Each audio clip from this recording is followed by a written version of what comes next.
Order. This is the September 5th meeting of the Board of County Commissioners. I would like to ask everybody to stand for the Pledge of Allegiance, please. Commissioner Hood, would you lead us, please? I pledge allegiance to the flag of the United States of America and to the republic for which it stands, one nation, under God, indivisible, with liberty and justice for all. I'd like you to remain standing, please. This happens in small communities, we endure tragedies and they impact the whole community. I didn't know Weldon and Ben Rusher very well. I knew their grandparents very well. And when we look at these, it reminds us folks how much that things really matter in this world.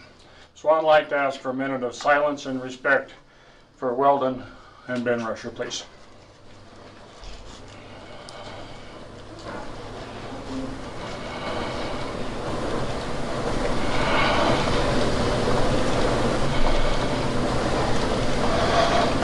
Okay, thank you very much.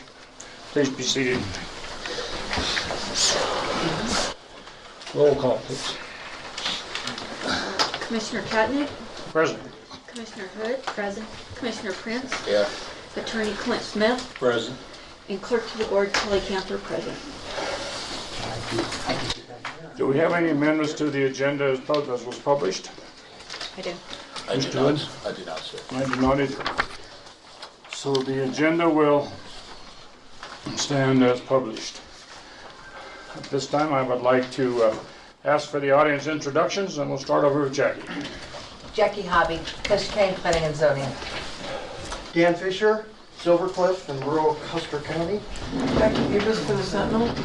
Dan Bubis. And this one? And Nancy York, rural county. Tom York. Same. Tim Siddall, Custer County. John Genovese, Custer County. Charles Bogle, Custer County. Paul Creedon, Custer. Dale Mullen, Custer County. Linda Pryor. John Johnston. Elizabeth Harmon, Custer County. Okay, thank you all very much for being here. The reason we do this is so we have a record of your voice, so later on, if the clerk needs to identify something, she can go back and understand and hear your voice. At this time, we'll move into the public comment section, please. Does anyone have any comments they'd like to make this morning?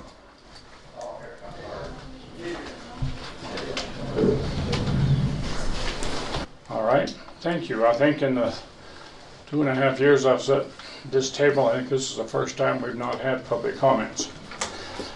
Do we have some minutes to approve? No. Okay. Let's go to commissioner items.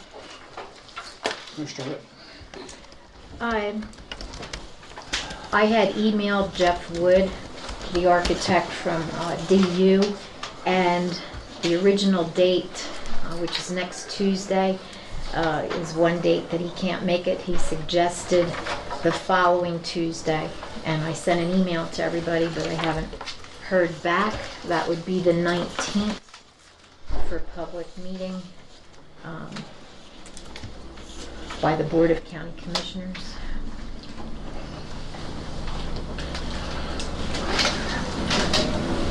That date is fine with me. I'm open on the 19th. Do we have a time for that? I believe we were doing, Brenda, did we have it listed at 5:30? Yes. Before 5:30, so let me just confirm that, Brenda. I think he did say in that email that the same time, the next Tuesday was fine. 5:30. So, Okay. Will that be in this room? No, that should be in the courtroom. Okay, also confirmed, Paul Crespin confirmed our meeting with him around the county on 9/18 at 10. He'll meet us here, okay? And Brenda also emailed us a date and time from Jake Zanner, who wants to present another insurance bid of 9/13, so she's waiting for response. Didn't know if either one of you had seen that. Okay. Anything else? Is that good to That's meet fine. here? That's next week? Okay, so Brenda, can you please contact him? Yes, Because was that 9 o'clock? 9 a.m. yes. 9 o'clock. Okay. I had it on my calendar. Okay. I guess under old business, I just want to make sure that we review the CenturyLink letter. And that's all I have. Okay, Jay? I don't have anything new to add today. I don't have anything after we did, just met on Friday. Unfortunately, there weren't any meetings I could go to on Saturday or Sunday It or was Monday. Thursday. So, Thursday, rather. So it's, at this time, I think we'll move forward. Attorney items. Well, at our last meeting on August 31, you asked me to prepare some resolutions. I prepared one appointing Donna Hobby as the Custer County Finance Officer. You all have a copy of that now.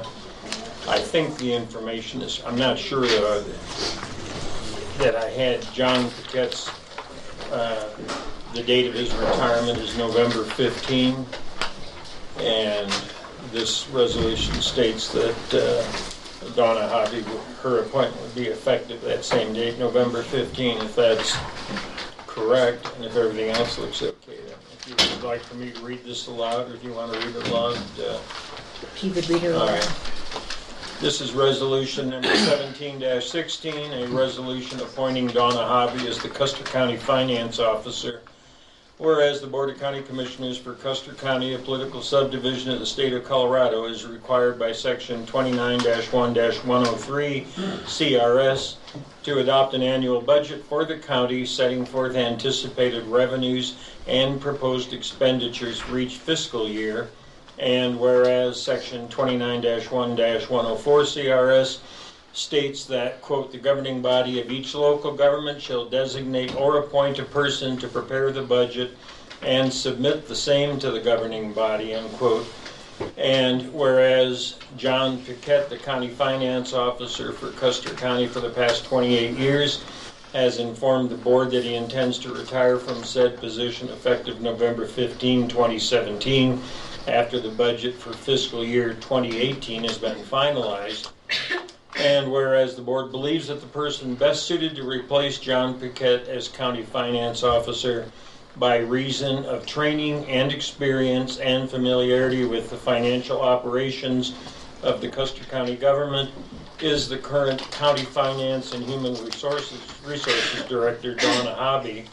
And whereas Donna Hobby has expressed her willingness and desire to accept an appointment to serve as the county finance officer, now therefore be it resolved by the Board of County Commissioners that Donna Hobby should be and is hereby appointed to serve as the Custer County Finance Officer effective the 15th day of November 2017, with this appointment to be revisited on an annual basis and a place for signatures.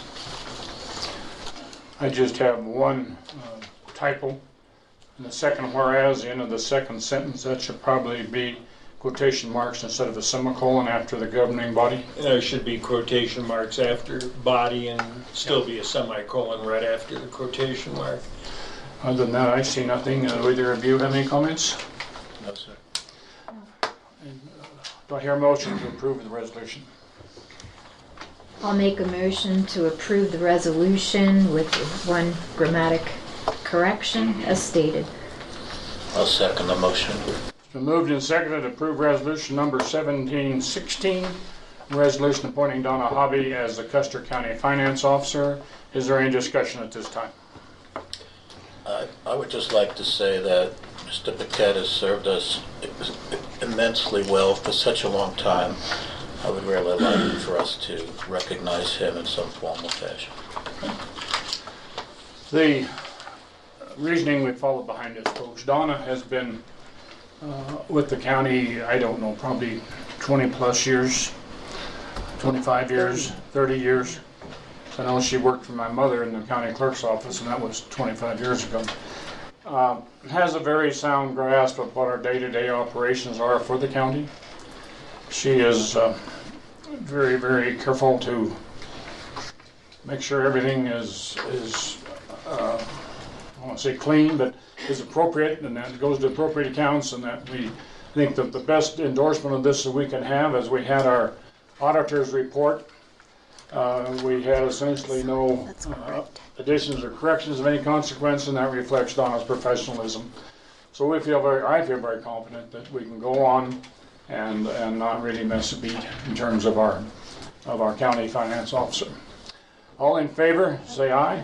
Aye. Opposed, same sign. Motion carries. All right, next I have another proposed resolution, again based on directions you gave me at the last meeting concerning the subdivision agreement with Shining Mountain Estates.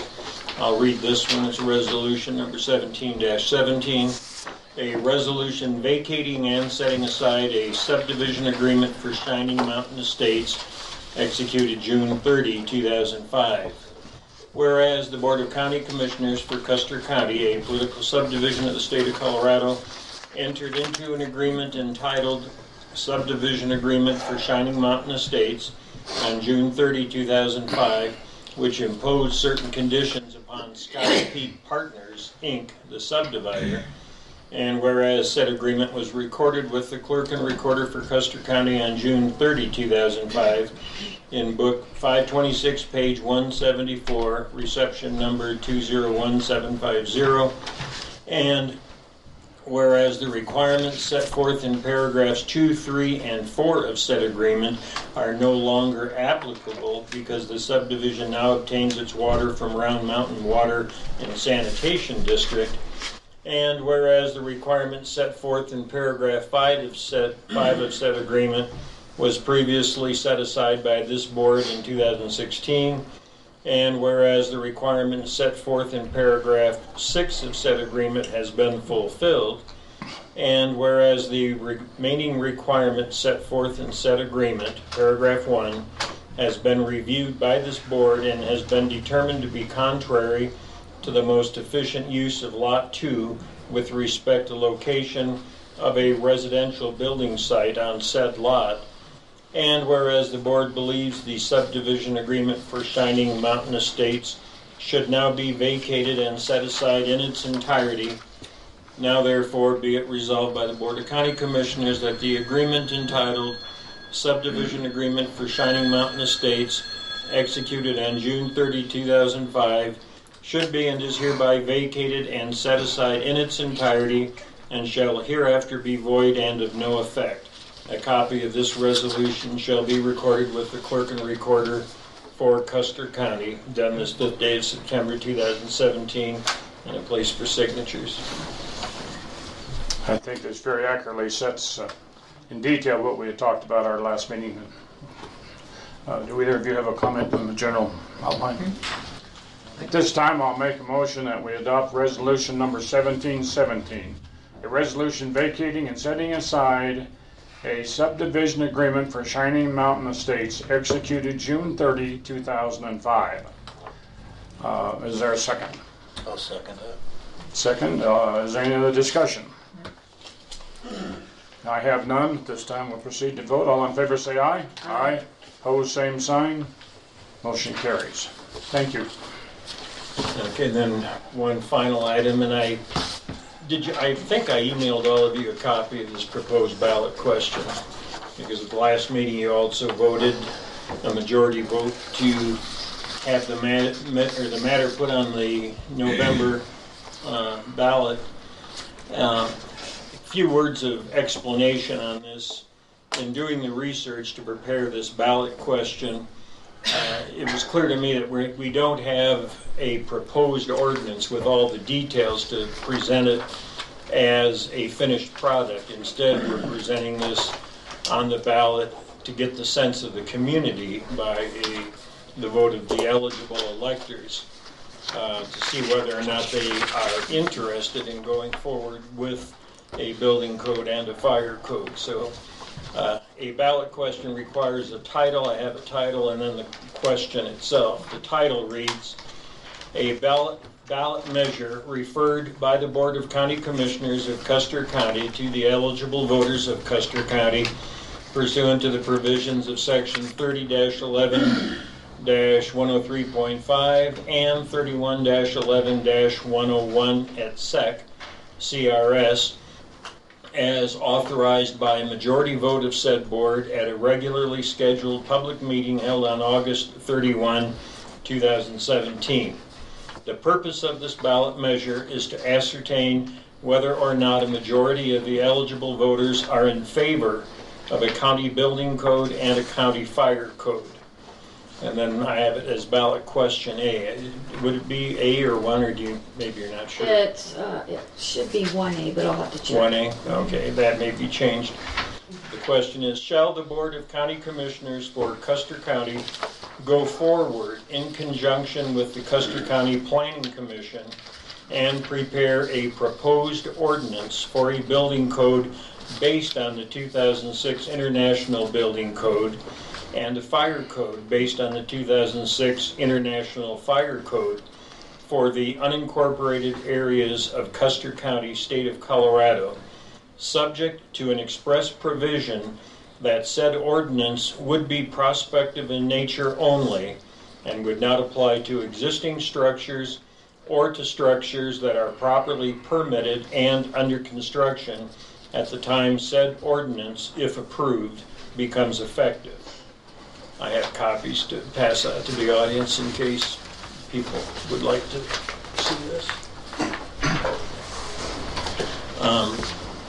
So that's the language I've come up with, and I need to know if you want any change in this or have any questions about this. Can I ask a question? Comments? Well, I guess it was my understanding that we were trying to be consistent with what Westcliff and Silvercliff had. That's where I was headed. Right, but we still didn't have a product, an actual draft of anything, and I really couldn't get anything prepared in that amount of time, so we could certainly go back to the drawing board on this. I mean, I'll try to, but I believe the deadline is September 8th to get it in. It has to be, 60 days before the election. Jay? Mr. Smith, thanks for doing this as quickly as you did. Supposition, if the electorate agrees, if this goes on the ballot as it's written, and the electorate agrees, will then come back to this board to approve whatever the Planning and Zoning Commission brings, and at that time we can state that we want it to be consistent with both Silvercliff and Westcliff. Is that how that? Well, that was my understanding, just to get a feeling for the sentiment of the community. That seems to be one of the issues, whether there is strong opposition to it, whether there's other people that have not expressed their feelings on it but may be willing or may come forward and express their feelings, to find out where the community stands. If there is a yes vote, a majority yes vote on this, then we start really from there, looking at the Westcliff and Silvercliff codes, having the Planning Commission do their thing as far as public meetings. We would have to come up with the procedures that are involved in this, how it fits into planning and zoning, what Ms. Hobby would have to do, what the penalties would be, everything that goes into an ordinance. So this is just to find out if we should go forward. I guess my concern as we look at this, I think it's vague. I think it can be construed many different ways. I feel that we're not prepared at this time to provide the language that's needed into the ballot by the end of the week. And I'm concerned about the resolution, but that's my opinion. And this actually is not a resolution, it's just It's a question. based on the motion that was made. We're not doing this by resolution, it was a motion to put it on the ballot, and this is what I came up with. So what action would you like? Well, if you approve this, then maybe another motion to approve the language. At this time, I would entertain a motion. I'll move that we accept the title, verbiage, and ballot question currently stated as A, but may be adjusted appropriately, but as written by Attorney Smith. Is there a second? There's a second. I'd Is there any I do, if I may, please. Pardon me? I'd like to comment. Well, that's where I'm going now. Is there any discussion? Go ahead. Thank you. My understanding, this is basically get a nod or not a nod from the electorate. Yes. And then if they give us the yes, go ahead, then we'll work out the details.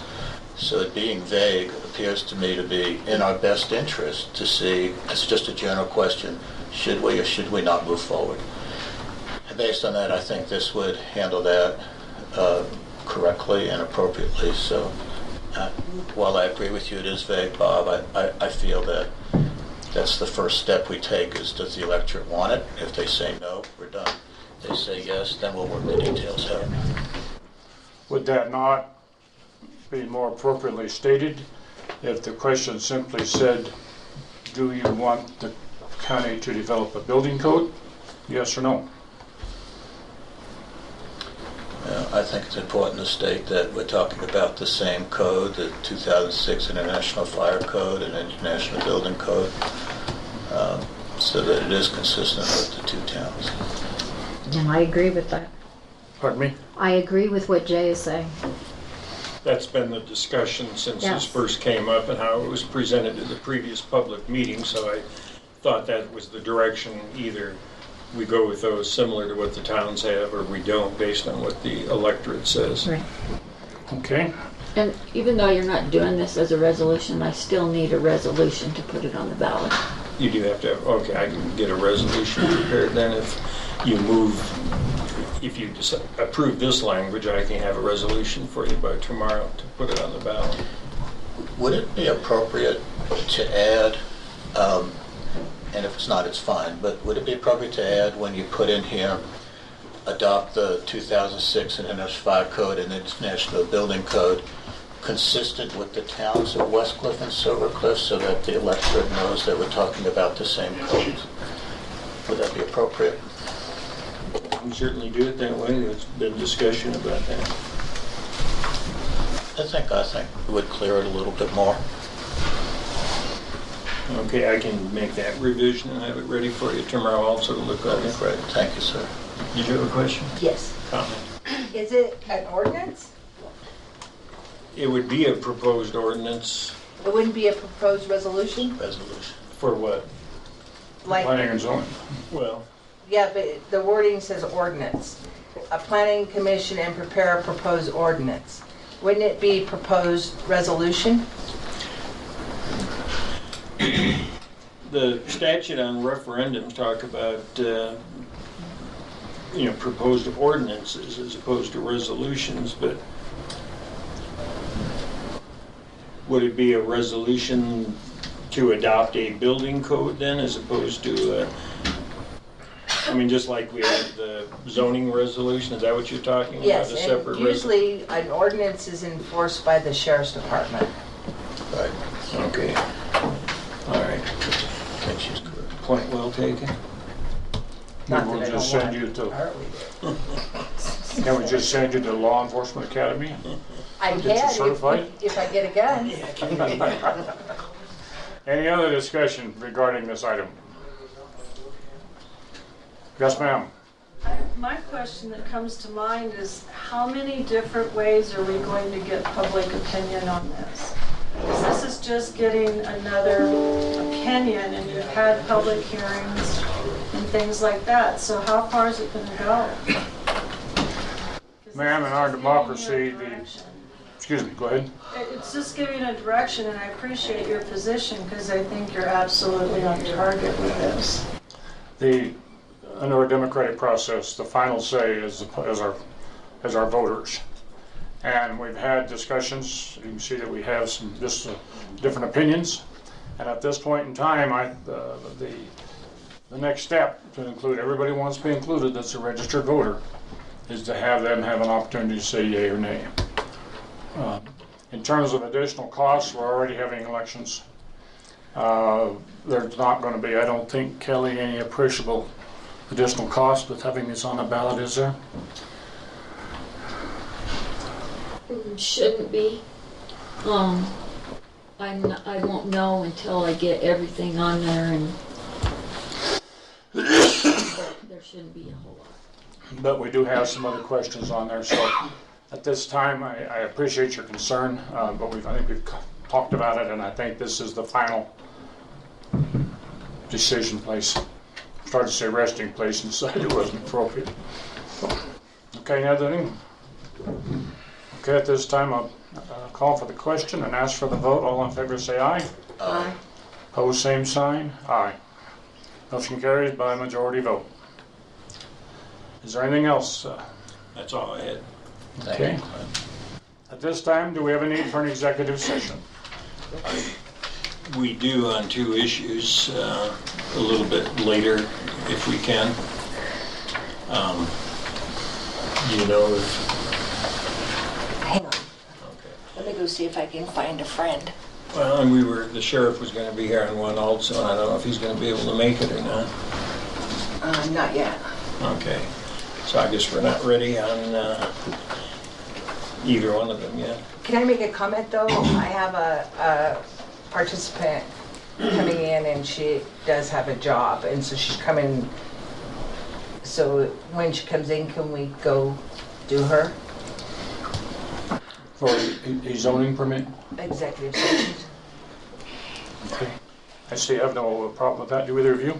It would be an executive session where you would go into, you would recess as the Board of County Commissioners, open a meeting as the Board of Health, and then we'd go into executive session as the Board of the Health. This Board of Health has to do with the wastewater treatment issue. I have no problem with that. Thank you. Okay, we will set in advance at this time the executive session, but we will, pardon me? She's coming. Okay, but we will have someone as soon as the county sheriff is available. At this time, under the, as reminded by Jackie Hobby, that we have a Board of Health. We've got a particular issue coming up, and part of the party is here. Okay, at this time it is 9:27, 9:28. I will recess the Board of County Commissioners meeting, and I will convene the Board of Public Health.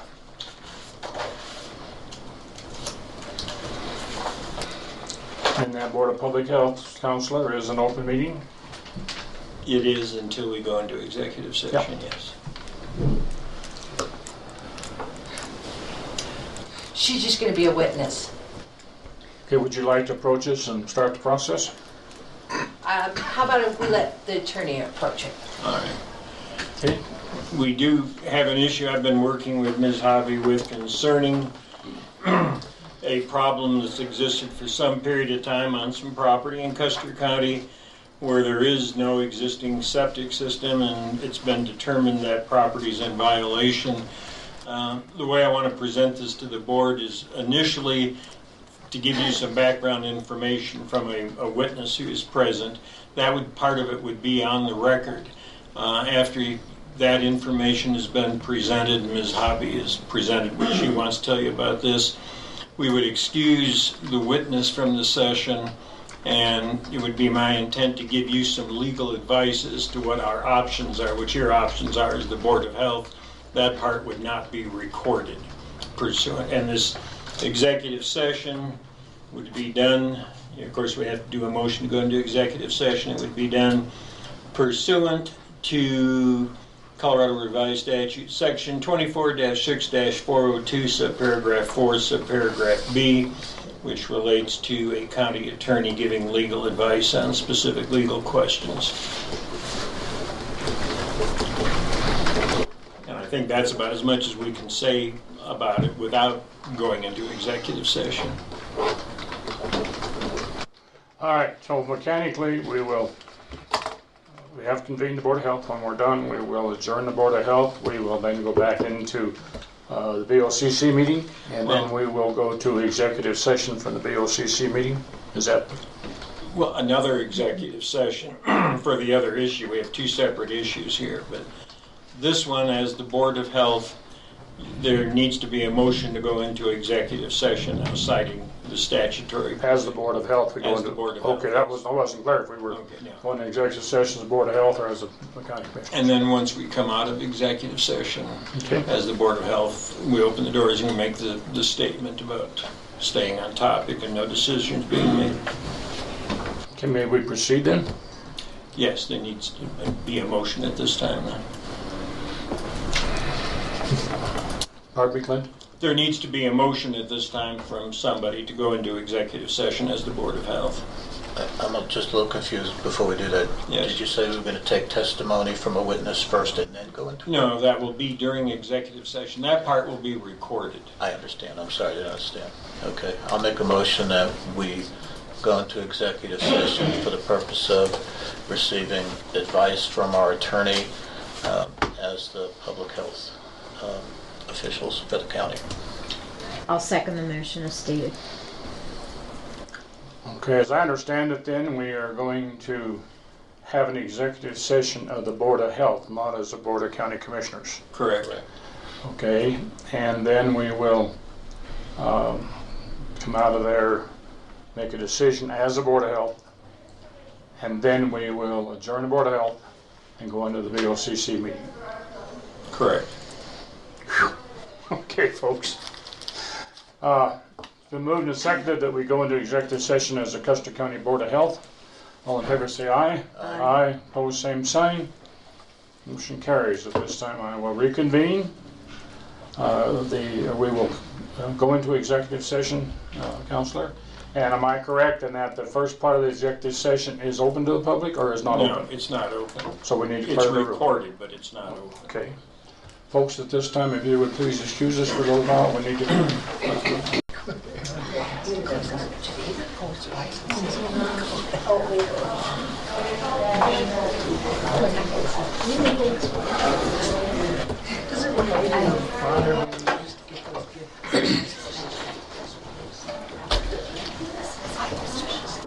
At this time, I would like to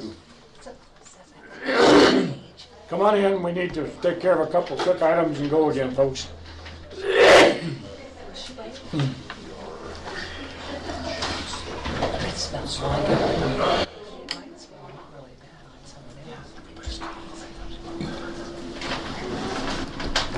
Executive session. You can't come in halfway through and take other people's seats. He's a sheriff, he can do it. Oh, I would have be gone that long. I would escape, but They're gonna go right back into an executive session. Clint, do you have the statement that we make?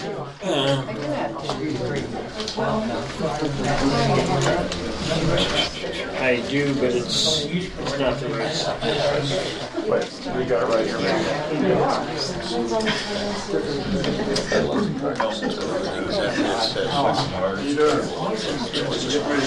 It's announcement number 3. This time I would like to call to order the Board of Health. Do I hear a motion at this time to, I hereby attest that this meeting reflects the actual contents of the discussion at the executive session and has been made in lieu of any written minutes to satisfy the recording requirements of the open meeting law. I will hand the tape to the county attorney to retain for a 90-day period. This is now, the time is now 10:20, and the clerk has turned the tape recorder back on because the privileged attorney-client communication is finished. I also attest that we remained on topic. Counselor? And for the record, I'll state that, as was said before we went into executive session, that part of it was recorded, although the entire executive session was for the purpose of presenting legal advice. It was necessary for the Board of Commissioners, or the Board of Health, to hear some evidence first, That part was recorded, and we turned the discussion to legal options. That part was not recorded, and I will certify as the county attorney that the discussion remained on topic about the particular on-site wastewater treatment issue. Present were the commissioners sitting as the Board of Health, the clerk and recorder, Ms. Camper, myself, and Brenda Gady as the administrative assistant to the board. Ms. Hobby was present, and Sheriff Byerly joined us partway through the executive session to discuss some of the legal aspects. And the witness was present only during the recorded portion. She left. The conversation stayed on topic. No decisions were made. The only action that was taken was to agree that there be a special meeting of the Board of Health on September 19th at 10 a.m. That meeting will be open to the public, and it will be to further address the issue that we discussed in executive session. Thank you. This does conclude that portion of our executive session as the Board of Health. Do I hear a motion to adjourn the Board of Health and reconvene the Board of County Commissioners? I'll make the motion as stated. I'll second that. All in favor say aye. Aye. Aye. Opposed, same sign. Motion carries. We have now reconvened as the Board of Custer County Commissioners, and at this time we have a need for a second executive session regarding a security issue. And I would entertain a motion that we now reconvene an executive session as the Board of County Commissioners to address the security issue. For the record, this would be pursuant to Colorado Revised Statute, Section 24-6-402, subparagraph 4, subparagraph D, discussing security arrangements or investigations. Do I have a second? Is there a motion? You need a motion. You need, I don't think anybody made the motion. I'll make the motion to go into executive session as stated per the Colorado State statute stated by Clint. I'll second the motion. Motion made and seconded, we go into executive session for the sole purpose of discussing a security issue. All in favor say aye. Aye. Opposed, same sign. Motion carries. This will be recorded, by the way. And this executive session will be recorded. Yes. And it's, and from there, folks, I apologize, but we're going to have to do that same exercise we just did. But in order to be open and in order... But leave out this part about handing the tape to me. I don't hold the tapes. Kelly holds the tapes.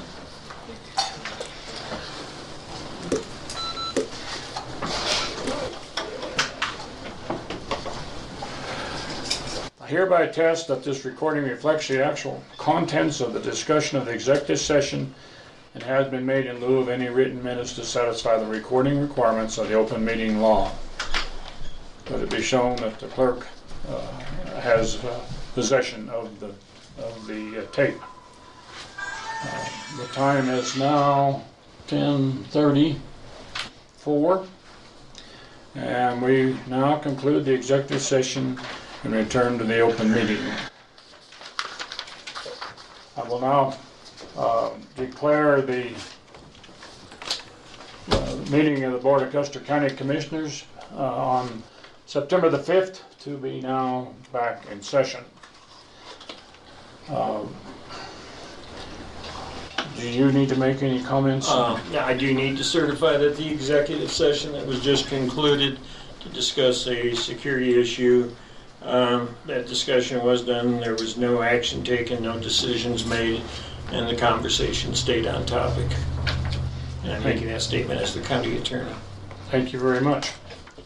This time I can move into new and old business at the request of the sheriff. There he is in the back. He asked me to go on. I'm going to ask to give us just a really quick session. Donna, do you want to? Well, I know that we've been going back and forth with the citizens of Wetmore regarding CenturyLink and phone lines. And Shannon, do you want to add, since we had our meeting on the 31st, we did have correspondence from down there that kind of seemed futile to our efforts. Yeah, so since our last conversation as well, I know, and I'd mentioned last week, I was in Denver at another committee meeting, and Tim Krunkelman sat next to me, who's a regional supervisor, manager, and he was trying to explain to me why the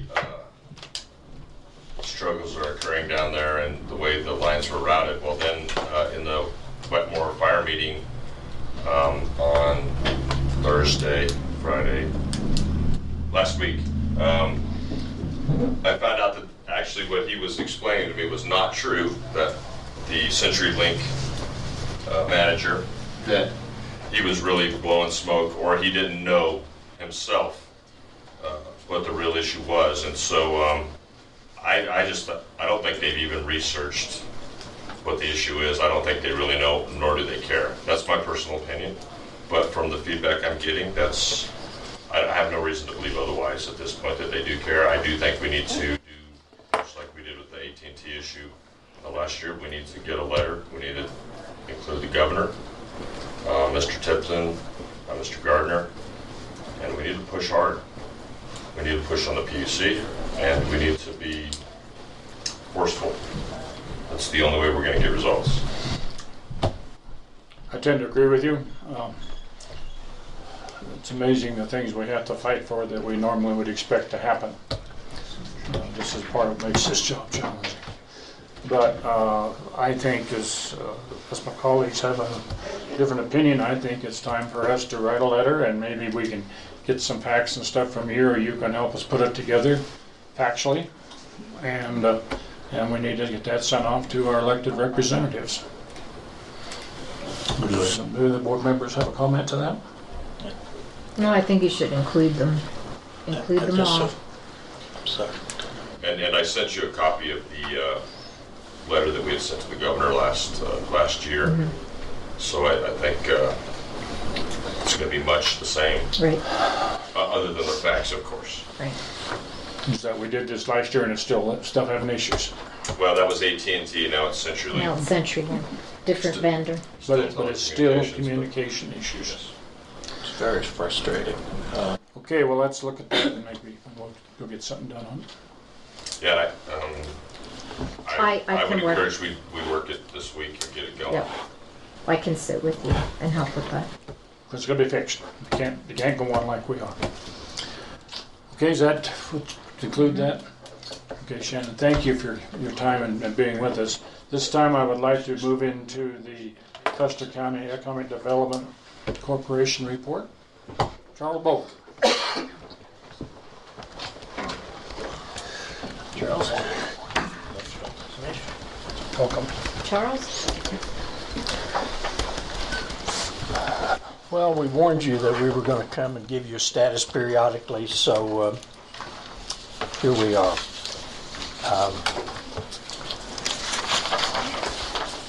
The format is similar to what you've seen before. I want to hit just the highlights. You may remember that you all wrote a letter of recommendation for economic development to compete for being a small business development center community. We had an issue, didn't know, we were waiting for a response, and Caroline Traney from the Small Business Development Center office in Pueblo texted Wilson and I and said, "You all did apply for that, didn't you?" And we responded, "Yes." And to make a long story short, the manager for that competition had tried to communicate with me to notify us that the deadline had been moved to the right and that there were some opportunities for us to improve some of our input on it. But she left one letter off my email, hence I never saw the messages and was never able to respond. And we found out all of this after the deadline, so we did not qualify for consideration in this cycle. In my conversation with her, She did indicate that the likelihood that it was going to be another opportunity the first quarter of 2018, and that we in fact had a strong proposal. And I assured her that we would be talking to her in the interim period when the new opportunity comes out. I suggested to her, I said, you also had my phone number. Well, I don't use the phone, I use just the email. And, you know, but anyway, that was the situation there.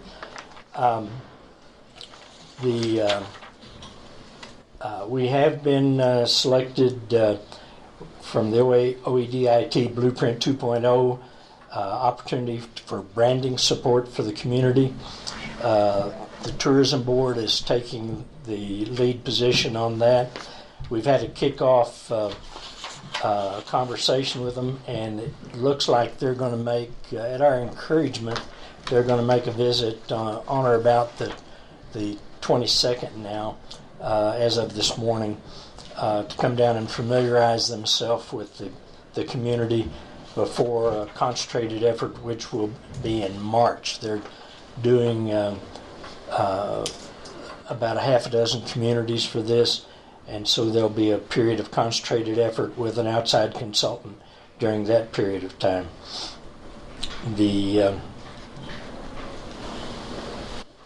From our community assessment, the justification for the community assessment was to be the basis for an economic development strategic plan. We did not get that, and one of the recommendations that they made in the assessment was that we should have an economic development strategic plan. And so I have initiated correspondence with both DOLA and OEDIT as they suggested about potential funding for that. And we've started periodic meetings locally for an understanding of the community assessment and the follow-up action. As it relates to the broadband plan that I believe all of you received the briefing on that and have copies. The estimate for the establishment of 6 towers in the county that would basically double the broadband coverage, potential broadband coverage in the rural parts of the county.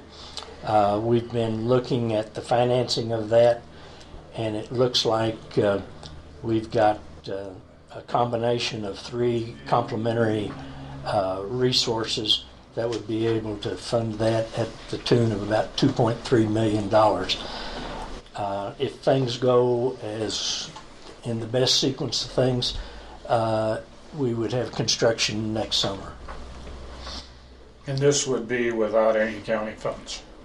Right now, that would be the case, yes. That's what I mean. What you have here at the 2.3 Yeah. is other funding sources that you identified. That's right. And last but not least, we will be kicking off a pre-membership drive for 2018, and on your second, and we invite the county to become a member at least a voting level for the Custer County Economic Development. And one additional thing that we'll be asking is that a link between the county's website and Economic Development's website would be established. That's the highlights of the events. It's been a busy spring and summer, and obviously it will be a busy winter and spring supporting the 6 towers. And I will say, for the purposes of our discussions about phone service, cell phone service, that 2 of the 6 towers show promise to be to host cell phone service, which would double the number of towers we have in the county that are currently operational. Is there any questions, sir? I have a question. What percentage of the county is broadband available to at this present time? our WISP, CCOM, and the other supplier, Hilltop, estimate that it's about 40% now. Okay, so for an investment of 2.3 million, we'll get it to 80%, you said? Thereabouts. And in our strategic plan that was approved and completed a couple of years ago, 85% was the goal that we had for the time. What about the CenturyLink hookups? CenturyLink, theirs is all hardwire. They don't have... Right, but folks that are hardwired with them have, even though it's slow, do have some internet capabilities. They do not have the FCC definition for broadband. I know, but from a standpoint of yes you do or yes you don't, there are some that are still in, I think they're still under the CenturyLink. Oh yeah, for sure. But we're talking 25 and 3 is what our goal is for the town. I recognize it, and I appreciate that. I've seen some, maybe folks have seen this, that they might be reducing that level. Have you seen that noise? Yeah, and it sounds like rather political in that they can say that they accomplished it. What I saw was to recalibrate things down, but that's, I think, going against popular deal. I mean, we had Canada just increase theirs to 50 down as a national goal. So. Okay. Do either of you have any questions? Yep. Thank you for all you do, Charles. Thank you. I commend you guys. You just keep, and I don't know where you keep that ever-ready battery, but each of you must have one. But an impressive report, and thank you for bringing it to us. Thank you. Thank you, sir. Thank you.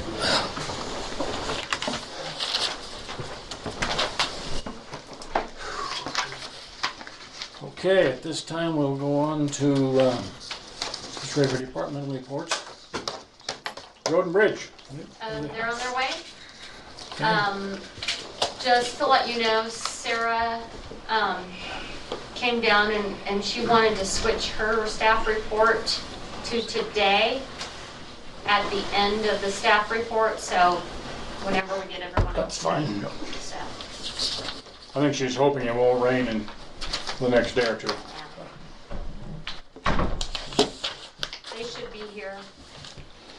How soon did the Road and He Bridge said he City? was on his way, so, and they were at the shop. Okay, that's what I was wondering. They weren't in Rosita or No. Blumenau or someplace.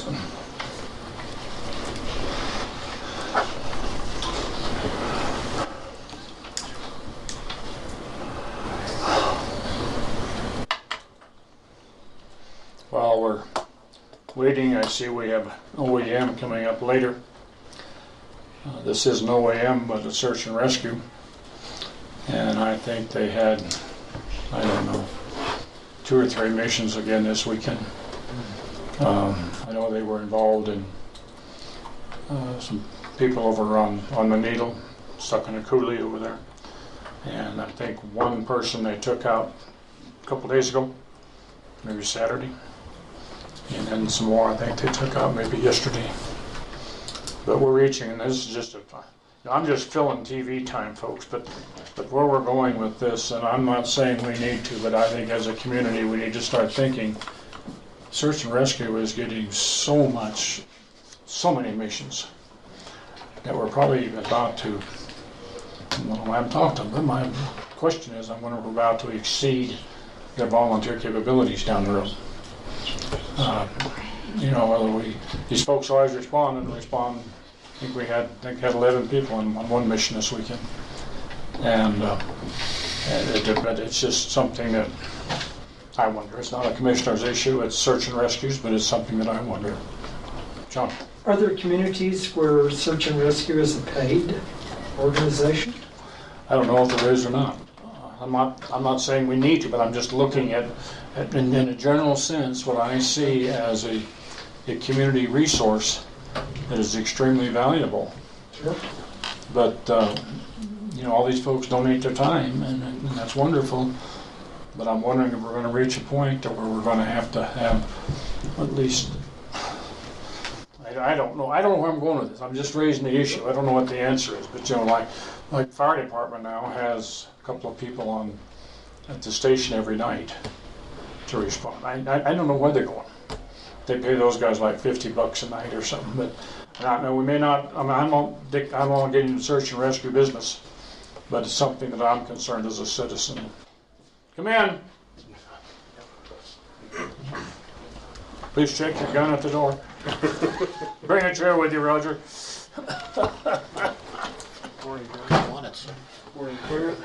Welcome. Good morning. What's up? Hey, Roger. Stay down. Good morning, Roger. How are you?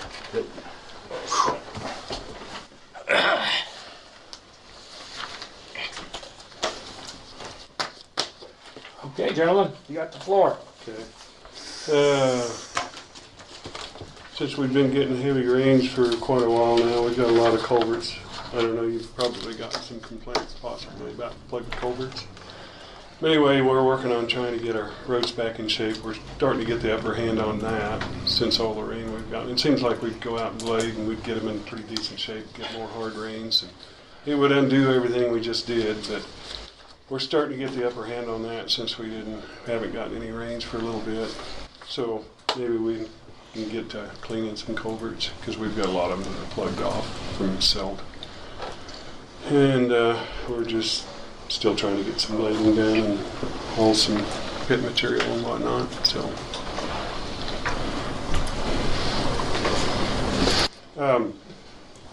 I put on our sheet to talk about County Road 125. We had an individual that come in towards the end of last week, and on County Road 125, which is Colony, it leads over to South Colony, but our county road maintenance stops, a mile and a half before South Colony. Anyway, her complaint was, it's a non-maintained county public access road, right? Correct. Okay. Anyway. We don't maintain to the T? No, no, not from Colony to South Colony. We don't maintain it. Our county maintenance stops about a mile and a half short, right below Cutbank Road. Maybe a bit. Oh, I'm sorry. I'm thinking Yeah. No, it stops go at the entrance to. I was thinking Colfax. Okay. Not the Razor Prairie, but Katnick. But her complaint is, it's mostly individuals that aren't full-timers here. They're just coming out here to go up on South Colony in that area. But anyway, they're cutting across that non-maintained part and they're getting hung up on rocks. They're trying to take vehicles out there they shouldn't be. She wanted to know if we could do anything about it. Well, Roger and I went out and looked at it this morning, and it's supposed to be an open public access road, so there's really not much we can do about it as far as shutting it down or anything like that. Her complaint was they do the maintenance on it, which we did look at it, and if they're doing any kind of maintenance on it, it's not very much. But at any rate, it's hard to close that road down to public when that's what it was dedicated for. So we did look at it, and I'll call her back and let her know what I found. So this comes to where you hit the end of the road, after you cross the Colony Creeks, and you hit the end of the road there at the fence. Yeah. And then there's a right of way from there over to where the parking lot is, just about, isn't it? South Colony. Right. And that portion hasn't been upgraded, it hasn't been bladed, it hasn't been made,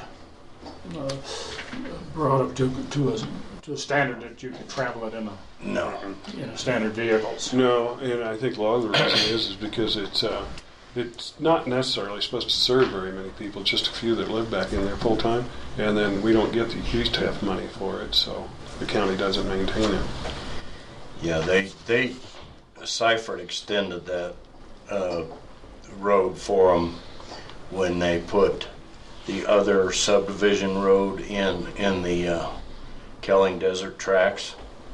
So that's the only reason why it was extended to there. It was extended to there at the, I don't remember if the people that had built the subdivision or if it was the people that had bought land tracks in the Kelling. Now this is a portion of the road though that's designated as a county road. No, it's an NCM. It's just a subdivision. Correct. Yeah, it's just a Now, that non-county portion hasn't- maintained we don't access. collect tax of No. highway users on We that do not. fund. So what is our responsibility to do anything with it? It's It not isn't. really. The only thing possibly we could do is maybe sign it, travel at your own risk. Or right there where they turn and go up to the subdivision. That may be a possibility. Term it somehow, two-track, Maintained road. NCM, travel at your own risk. So this is something that like road that goes straight west? You're talking about the No, no, subdivision? no, that's or to straight the south. South. Yeah, it goes south of Because the those parking west roads area. aren't, that's not a county road either. No, no, they're not. No, it goes south to that parking area on South Colony. There are a lot of people that aren't from this area. They look at it on the map or their GPS tells them that they can go to South Colony through there.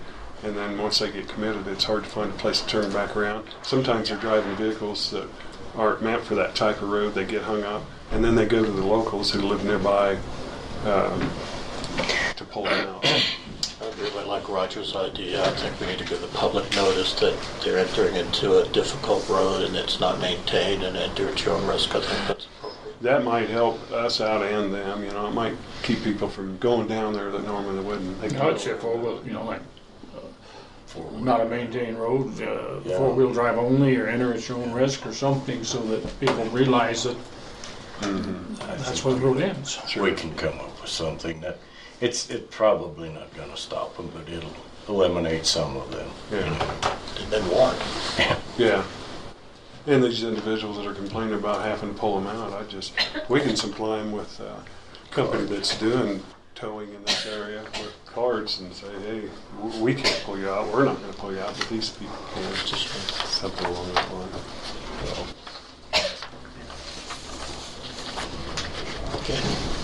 And did you want to visit about 139? Okay.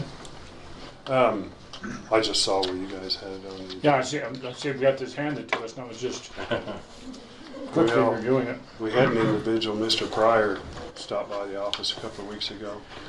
And this is a picture of the gates on 139. We went out there this morning, and I'm not sure, well, they're normally closed because there's cattle still in there. But anyway, there's gates across that road, and I guess it was agreed to let, and what's his name again?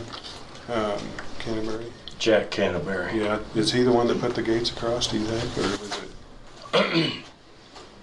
I can't remember who that was. It was whoever did the, I saw the subdivision name. Is it Sierra Mojada? Sierra Mojada South property owners. Yeah. Yeah, I think actually they What the problem is well, the gates are normally kept closed this time of year because there's cattle in there, and there's apparently there's maybe some individuals that are going through the gates, and they're not getting closed behind them, and I guess Mr. Pryor. Yes, sir. Shoot, you bet. Come on. On August the 13th, around 5:50, I was going west on 139. There's a vehicle on my side of the road kept coming fast at me. I thought it was somebody joking with me. And it was Mr. Canterbury.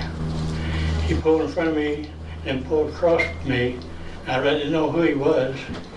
I rolled down the window, and I'm going to use blank for the F word.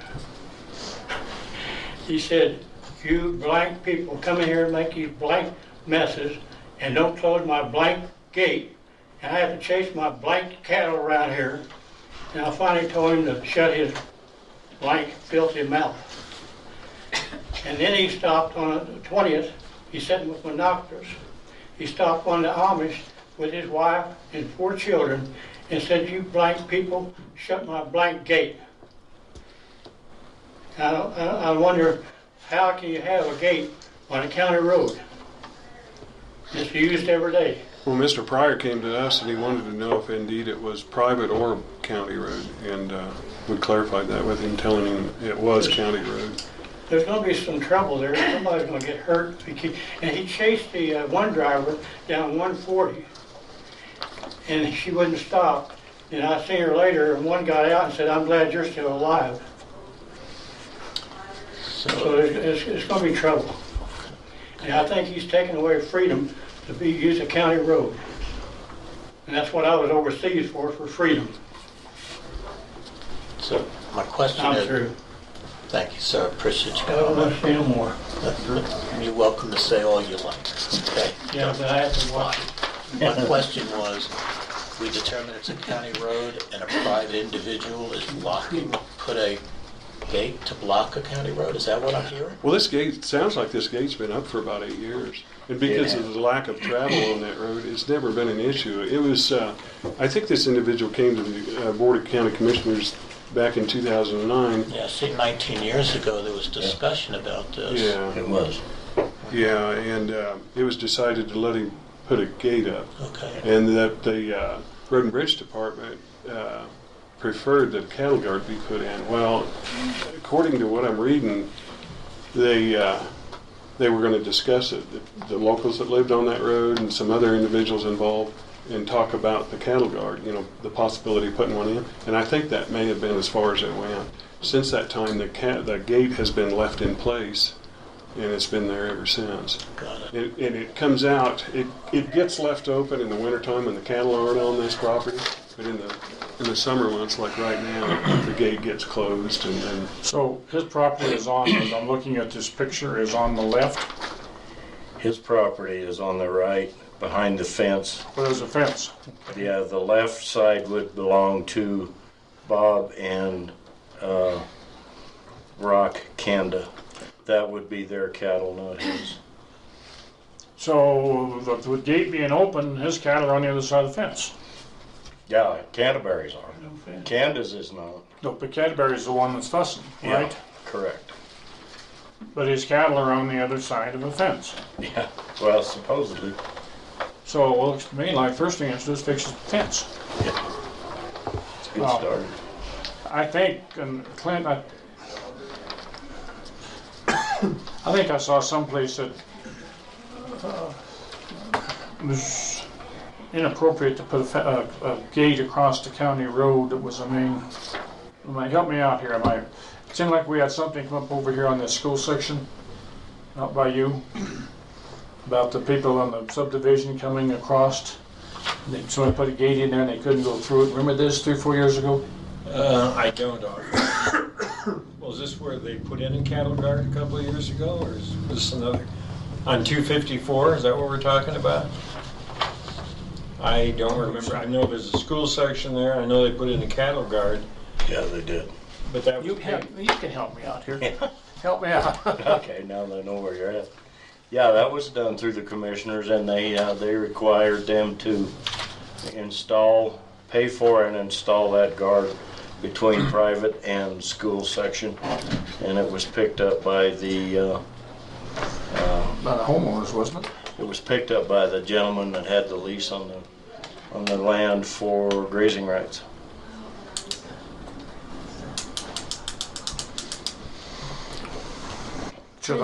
Did you get a copy of this? Okay, so we're looking at this last paragraph, is that what we're discussing? Yeah, where it's, Right. yeah. It goes on to Yeah, it was our recommendation that they put a guard in, and then they discussed the gate, and that gate has been up since this whole thing took place, and someone wiped out the gate, so now he's just got panels up to, and then they have a section of panel that they use as a gate. I think the last line in that paragraph on page 2, it's actually says page 3 on the bottom, where it says a brief discussion, this is the board minutes, brief discussion, the board agreed the gate would remain until the situation was mutually resolved. It sounds like it is not mutually resolved, so I think we certainly are within our rights to go back and determine something different if we feel that it's appropriate. And this was approved 8/31/09. Yeah, that was 18 years ago, so. It was done at the office. Actually, it wasn't. No. 8 years ago. 8. 8, 9 minus 17 is 8. Sorry. But at any rate, I don't know, I guess my opinion is it probably should be a cattle guard instead of a gate. Otherwise we're going to continue to have issues from this point forward. 8, you're right. And then it will become an Amish issue, but according to my understanding, Amish carry a mat to cross cattle guards. Put down and go across the cattle and pick it up and go on. That's my understanding, and we ran across an issue similar to this that Justin and I took care of here. Well, Justin's taking care of it actually when we moved that cattle guard on 220 from down in the curve up to the flat. Somebody was loosening the wires and taking the gates off altogether and leaving the gates off. So Justin came to us and says, "Can I padlock it?" I said, "No." He said, "Well," he said, "the Amish," and that was the gentleman's concern, is the Amish cannot cross the cattle guard. And I talked to Justin, and Justin said, "Well, the Amish carry mats, so they can get their horses across cattle guards." Well, So I said, "Okay, Justin," I said, "I'm gonna leave this one in your hands then. And if you can clear it with them, then we can leave that way. But if they can't, then you've got to figure out something different, and it can't be a padlock." and there's not enough room on either side because it's private property to put a side area if Amish needed to cross. Actually, I think there would be. Yeah, there would be. Yeah, on Candace's side there would be. Candace's side, Yeah. the bar ditch is fairly wide there, and it looks like the fence is non-existent basically. It is. Yeah, and that's what happened is Candace let that all go so they could pasture the whole road. Yeah, I think on one side we could put a gate in case people wanted to go around the cattle guard versus putting, like if the Amish didn't have the mats, they could go around it. And that was my conversation with Jack Canterbury, is it may be such a thing as you may have to put a cattle guard in there. He says, "Well, you may be right." Was he receptive to that concept? He didn't say yay and he didn't say nay. Okay. But we own the right-of-way, the county has the right-of-way. Yeah. So, Yeah, it's a non-county maintained access. It's not necessarily a road, but it is an It's an access. Correct.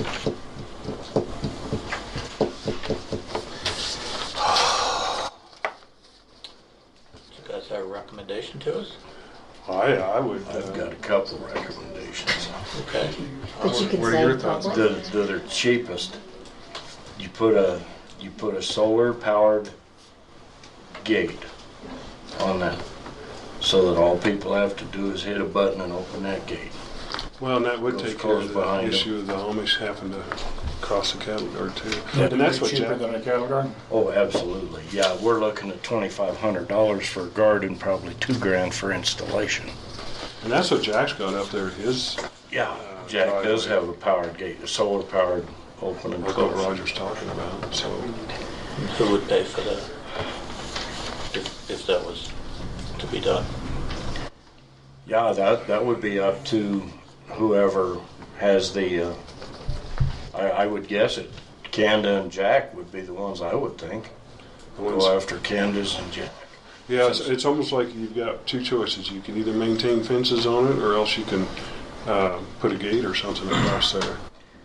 Solar powered gate or a cattle guard. You know, in order to continue. So where does this road go to? Where does it end? It goes goes over to back to Horn. Horn, 130. It goes up to Yeah. Horn, so you can go through that Yes. road and come out on the other end. You can. And that's where you were going when he was fussing at you. Well, actually, Coming out. but Yeah. you were going to go see somebody that lived halfway down I that come road. through, I come out of the subdivision, there's the electric gate, Yeah. and I was going towards 139 to 140. Okay. And it's when he got in my way and wouldn't let me through. I'm not just speaking for myself, I'm speaking for the citizens of Custer County and whoever comes in this county. Because we had some people come in here, they was gonna go visit some people, and they looked up the map, and they got there, and they said, there was a gate, they was from Ohio. And so there's a gate, what do we do? So I'm not just speaking for myself, it's other people. So what if everybody wants to put a gate on county roads? You go out the highway here and turn there on 140, there'll be a gate there, the guy's got cattle there. I know that shouldn't be said, but that could happen down the road. Well, I think we've got to proceed with some kind of a control device. To me, this is unacceptable to expect you to drag rail panels out of the road. If you have any kind of issues health-wise, well, you can't do it. Exactly. That's kind of what my thoughts are. The ones that I'm familiar with, where you go up and push a button, you have a post on each side of the gate. Whichever way you're going, you can get out. And then that comes back through. And the only other concern I would have is that then periodically, Road and Bridge checks to be sure that it's operational. Well, we could approach Jack about this. The possibility of either, do you want to go with giving the option of a cattle guard or a gate, or how do you? I have no problem with either one. I guess my point is that we have a county road that's being obstructed. Yeah. And I understand his reasoning. But at the same time, historically, we've always had access on county roads. Yeah. Well, that's kind of where I'm at. That's what my opinion is also. Yes, sir. You wouldn't talk about the county wouldn't be out the expenses of putting a cattle guard there, would you? No, that'd be up to That wouldn't be up to you people, would it? No, either one, but... Because we're not responsible for Not these on cattle. NCM, no, because we don't draw any funds on that road. That's what I'm saying. So no. It should be up to the owners. Going in and out of there. I agree. Well, it's his choice as to what he would want to do, but I think we have to reach something that's mutually acceptable to most of the folks there. I mean, it's what would you see wrong if there was a gate with a button that you pushed? I wouldn't accept that. You would not? No, I wouldn't. I wouldn't think that's a very good idea. Because it's always broke down. The one they got coming out of there now, they have buttons where you push 3 zeros. Then you go back, it's out, and it's got a button on the gate. Then you stand there, you try to get it open, and you stand there, if there's a blizzard and wind blowing. I tried that, and I couldn't get it open for a while, and then pretty soon it'll open, then you have to hurry up and get in it, otherwise it's going to close on you.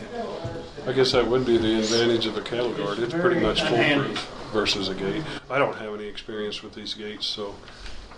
I believe if he wants to take care of his cattle, he'll put a cattle guard there. We're not responsible for his cattle. What do you think? I think a cattle guard seems the most sensible way to go. Excuse me, John, didn't see you there. I'm sorry. No problem. My question is, we have the Canterbury's on the west side of the road. We have Candace on the east side of the road. It's a county road. Why don't they just maintain their fence and the cattle don't get on the road? Yeah, they let Candace fence go all together, except for up there where the Amish have it fenced, gated across the county road on up further. Yeah, I'm not sure. They are maintaining their side of the fence past that point. There was a fence there at one time on this side, and the cattle don't belong to Canterbury. The land don't belong to him. He's just a self-appointed policeman out there. Well, according to this, when the fence was in place and maintained, because there was private individuals that was doing snow removal on it, the fence was getting damaged, and that's why it came to be that they just put a gate up instead of maintaining the fence. Whoever, where that came from, is one year we had a nasty winter, and whoever was plowing their snow privately, I think they had a dozer in there.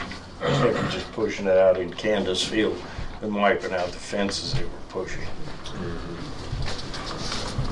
Well, acting on what the board did in 2009, which consisted at that time of Commissioner Atterbury, Austin, and Custer, they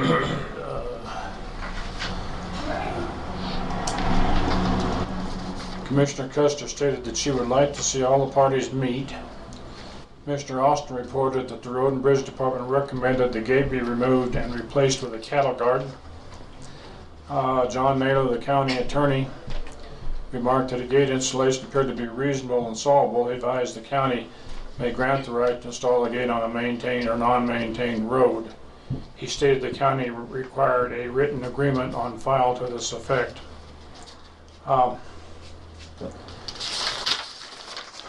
It's unfortunate this was not taken care of at that time. Canterbury requested clarification of the required documentation. He said he would like to see the issue resolved in a timely manner. Extended the assistance of the BOCC if needed. Mr. Canterbury expressed concern. The letter issued noted the Candas and Ullmans as objectors when in fact they were not. Mr. Atterbury responded that this was an unfortunate error on the part of the BOCC. Following a brief discussion, the board agreed the gate would remain until the solution was mutually resolved. I guess we're at the point now that this solution needs to be mutually resolved. So I would suggest that we contact Jack or the landowners and see if they'd help put a cat guard in. And we've got them all over the county, and we seem to get by just fine with them. So I think that's the most reasonable. Do you have any old ones?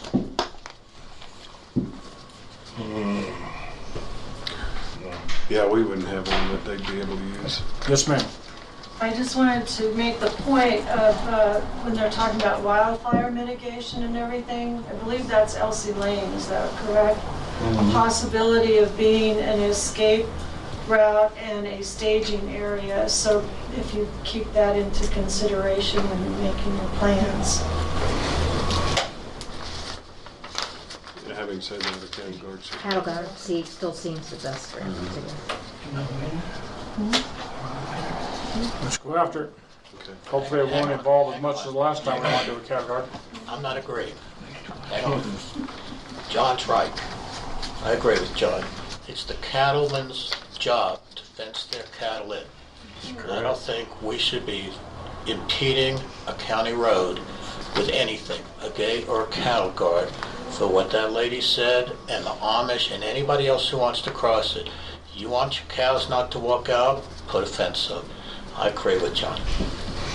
Now, if you want to go with the cattle guard, that's fine, but we do have a difference of opinion. I don't understand why you call a cattle guard an impedance. Well, we just heard that the Amish people can't get across them. We got a Their gate horses beside don't it. go. We've done that forever. Then they also supposedly carry mats with them. That was not what was presented. What was presented was a cattle guard. That's correct. Jay, this is, I understand your point, but I guess I have, in all my travels in my 50 years in the industry, I've not seen any place I can think of that had a cattle guard without a gate to go around it. Have you seen any? I'm not a cattle guard aficionado, but I will tell you, on the road I travel every day, which is, I think it's 241, there are multiple cattle guards. There's nothing around them. They just cross. There's two pieces like this and a cattle guard. You take Oak Creek Grade, there are cattle guards that are just like this. And then there's barbed wire on both sides. You couldn't get around it if you tried to. So yes, I have seen them. I just don't think we should impede a county road when unless there's an outstanding reason to do that, and if it's to accommodate ranchers who are choosing not to take care of their cattle appropriately, I don't feel that's our job. But it'll be 2-1. You're welcome to do it if you feel it's appropriate. Well, I think that we had asked you to go to both the landowners, and I would tell them that this has not been addressed since 2009, okay, and that they were supposed to mutually resolve it, and it has not been mutually resolved. And I would mention they need to maintain their fences as cattlemen. That is the law.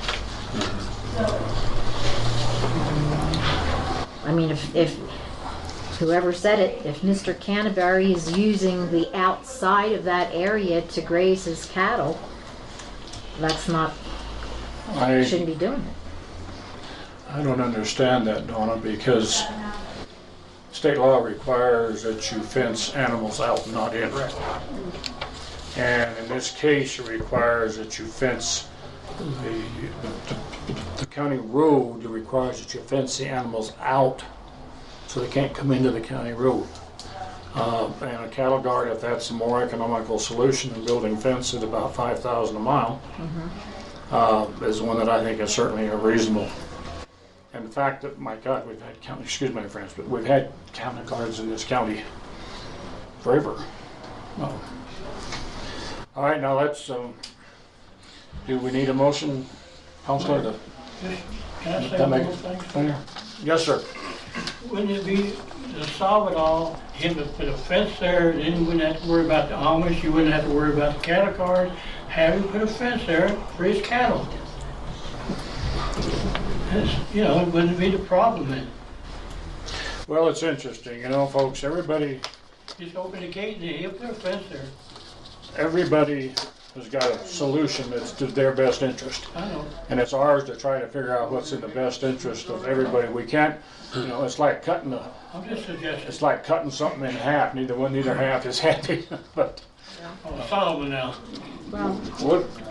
I don't know that we need a motion to get Well, a if you're gonna report back. authorize installation of a cattle guard, it should be by motion. What if I just go talk to the I'm gonna landowners?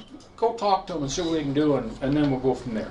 Yeah, I think that's a good idea. Because by the time they pay for the expense of the cattle guard, and then they still may face the issue of somebody taking the gate to get around the cattle guard down and not putting it back up. How long is this road? It's not. We're right at a mile. To where the Amish have gated across this And particular. the road goes on beyond there? The road goes beyond there, and Okay. Canada So- is maintaining his side from there to 130. But that fence, that gate across that road is the same situation as this gate down here. So to me, the same solution needs to apply. Yeah, I think what they did was they put a gate down there, and the people that live out there permanently don't need to go through there, don't have to go through it, I don't think. I think what they do is they cut off to their properties before that gate. But yeah, there is a gate that I had to open to. If there's a gate there, I think that's the same. I mean, a gate's a gate's a gate, regardless where it is. There's gates on that. Yeah, and I'm not sure the reason for that. Yeah, I don't know either. That's But, you know, that's something. it they sounds like threw I in. probably ought to go get some information on this I think and so. visit with them and come back to you guys. Do you have a copy of this? Yeah. And just get their thoughts and then. Get their thoughts, we'll go from there. Okay. I appreciate your concerns. Thank you. And I think we need to do what appears to be in the best interest of everybody. Yes. Okay, what else? That's it, that's all I got. Thank you for your detailed report. Well, guys, keep it up. Thank you. Thank you. Thank you. Thank you. Yeah. Thanks, Roger. Later. Yeah. Clint? Is Sarah here?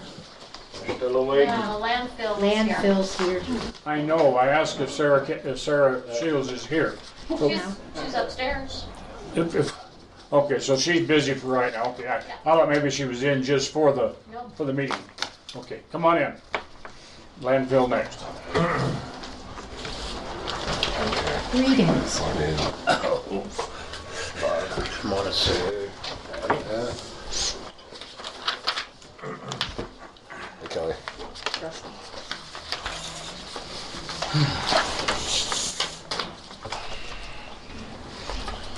Okay, I just gave these reports that just shows that we're up a little more than 2016, so.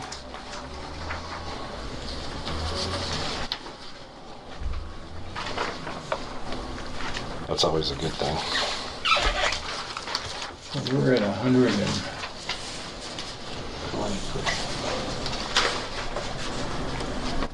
I actually just finished August and put it in the computer this morning, and so I have the whole month of August. Okay, So we're actually at 128,000. 128. Can you bring us up to speed from our last conversation with you on what you've done with regards to a vehicle? Trucks. Okay, the vehicle, I decided to go ahead and wait on that because I can use our little dump truck we have out there to pull our trailer that we're fixing. I just got a pintle hook for it so we can hook onto it with that dump truck and pull it to the landfill and back to Road and Bridge. And as far as the trailers that go to Salida and Pueblo, we can use my pickup that I'm driving right now. I mean, it's time to get another one, but we can get by with what we got going on now for this year. And we need to look at budget time. Right, that's fine. But from our last conversation, he had $14,000 in one of his accounts, but you're still going to pursue what that was for. That $14,000, I'll just buy the compactor engine before the end of the year. So we're going to have to get it into Road and Bridge anyway because it needs some work done on it. So. Was this one of your loaders went by today? No. We did get our loader running again. It was down for a while, but it's good. Well, what do we do with appliances? Did you take any appliances? We take everything except refrigerators. So stove and stuff like that, you guys would take? Yeah. Yeah, we do. Do we ever turn anything in regarding metal to bring back revenue for the county? We recycle metal. You do recycle it. Yeah. How about the refrigerators, though? Is there anything that could be done? Refrigerators, Oak Disposal takes them. It's the freon gas issue. Right. Hazardous waste. And so we actually had a guy that came out and did that for us, but it was, it was pretty expensive. How about if you had training yourself to do it? Is that an option? Yeah, it could be. You still have to get rid of the gas. Right. Yeah. That's the Yeah. The issue is not the draining of it. I mean, that's a fairly straightforward process. Right. But then you have to dispose of the gas in an environmentally friendly way. And it's a hazardous material. That's why And so since Oak Disposal was taken, we just decided, just let them do it. Sure. Better for them than us. Okay. Lost my thought. Go ahead.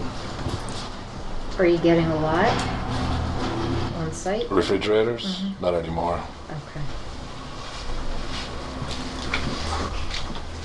Rusty, again, compliment you and your people. What we're doing out there, I think we're cleaner than we've been for a while. Yeah. Yeah. Yeah, it takes a lot of work, but... And still no update from the group from... No. Nothing. No. No communication whatsoever. No, but they will be getting a hold of us. They will definitely be doing that. Whether this year or the first of next, they'll definitely be getting a hold of us on those wells. Okay. Looks good. Your numbers look good. I mean, I drive by every day and on my way home. It's clean. I don't see things blowing around. I agree with Bob. I compliment you on the well done. Thank you. Yeah, if it wasn't for the crows, we'd be doing a lot. So, I see this 123.4, 128 something now. What was that total at this time and last year? It's right underneath. 96. Is that what? No, because third quarter's not over yet. You've got the 216 totals.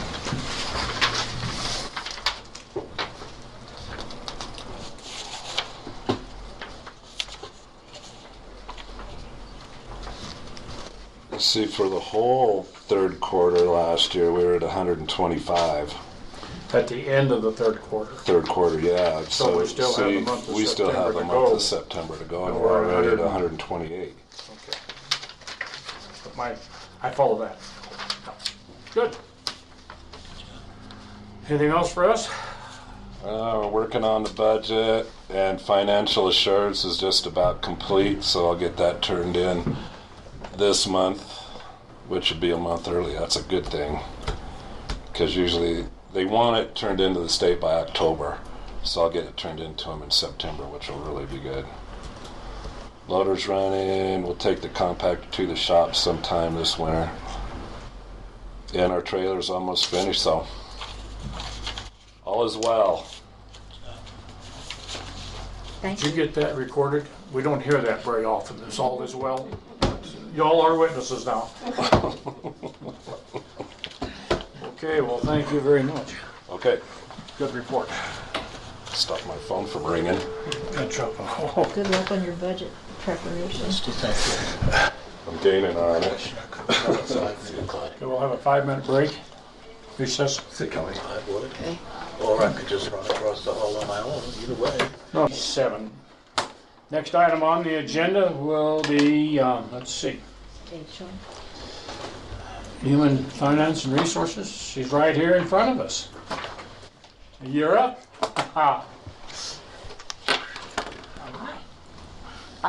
Good morning. Morning.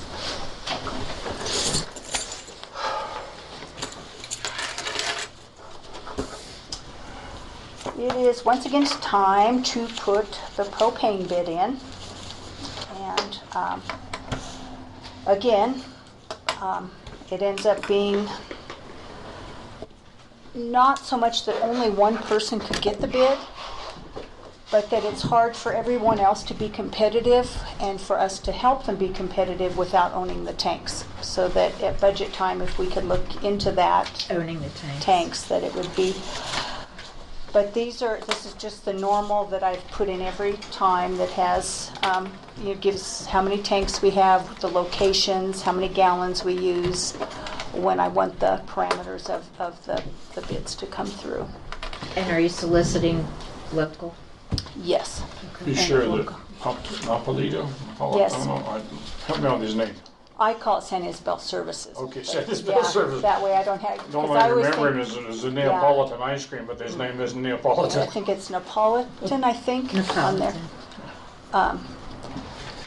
But I think they all could be competitive on the price, but it's always been a problem of how we would have a person be at that location with the tank to empty a tank into the new, just a huge effort on everyone's part. How many tanks do we rent?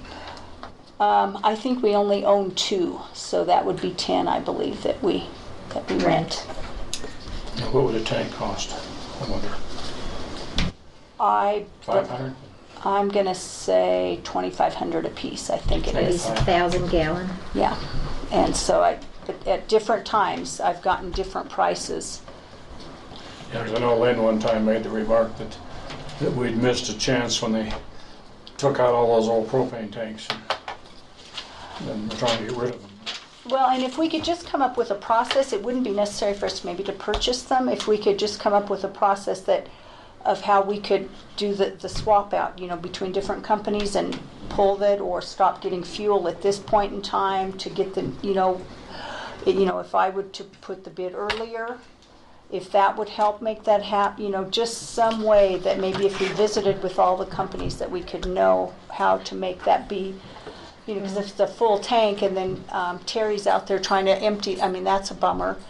And this whole, I don't even know how you do that, honestly. Are you on a schedule? Do you do the prepay?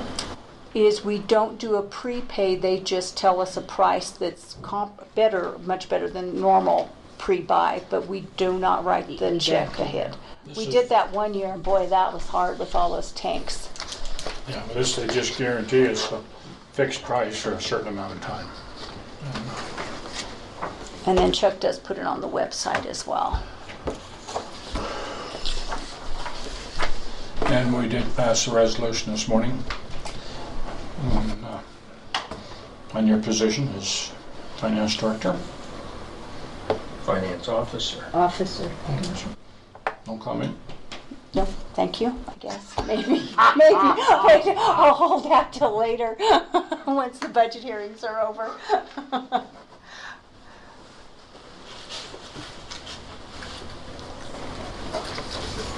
I guess, Donna, because we don't own the tanks right now, are you also getting a credit from the current vendor if we haven't used it? I mean, we'd have to look at that too. If we're monitoring 12 tanks. What we do is they just bill us as we fill. That's it. That's it. I don't have, because that's what would happen. And boy, that was really hard to do, that one pre-buy year that we did, trying to. And this year, that may be to our advantage with the disruption we're having in petroleum supplies.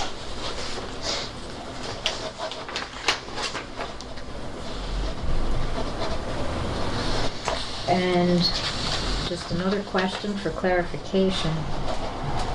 So we're looking at this as a utility under general fund for all 12 tanks, or where these tanks are located, does that get allocated to the departments? Yes and no.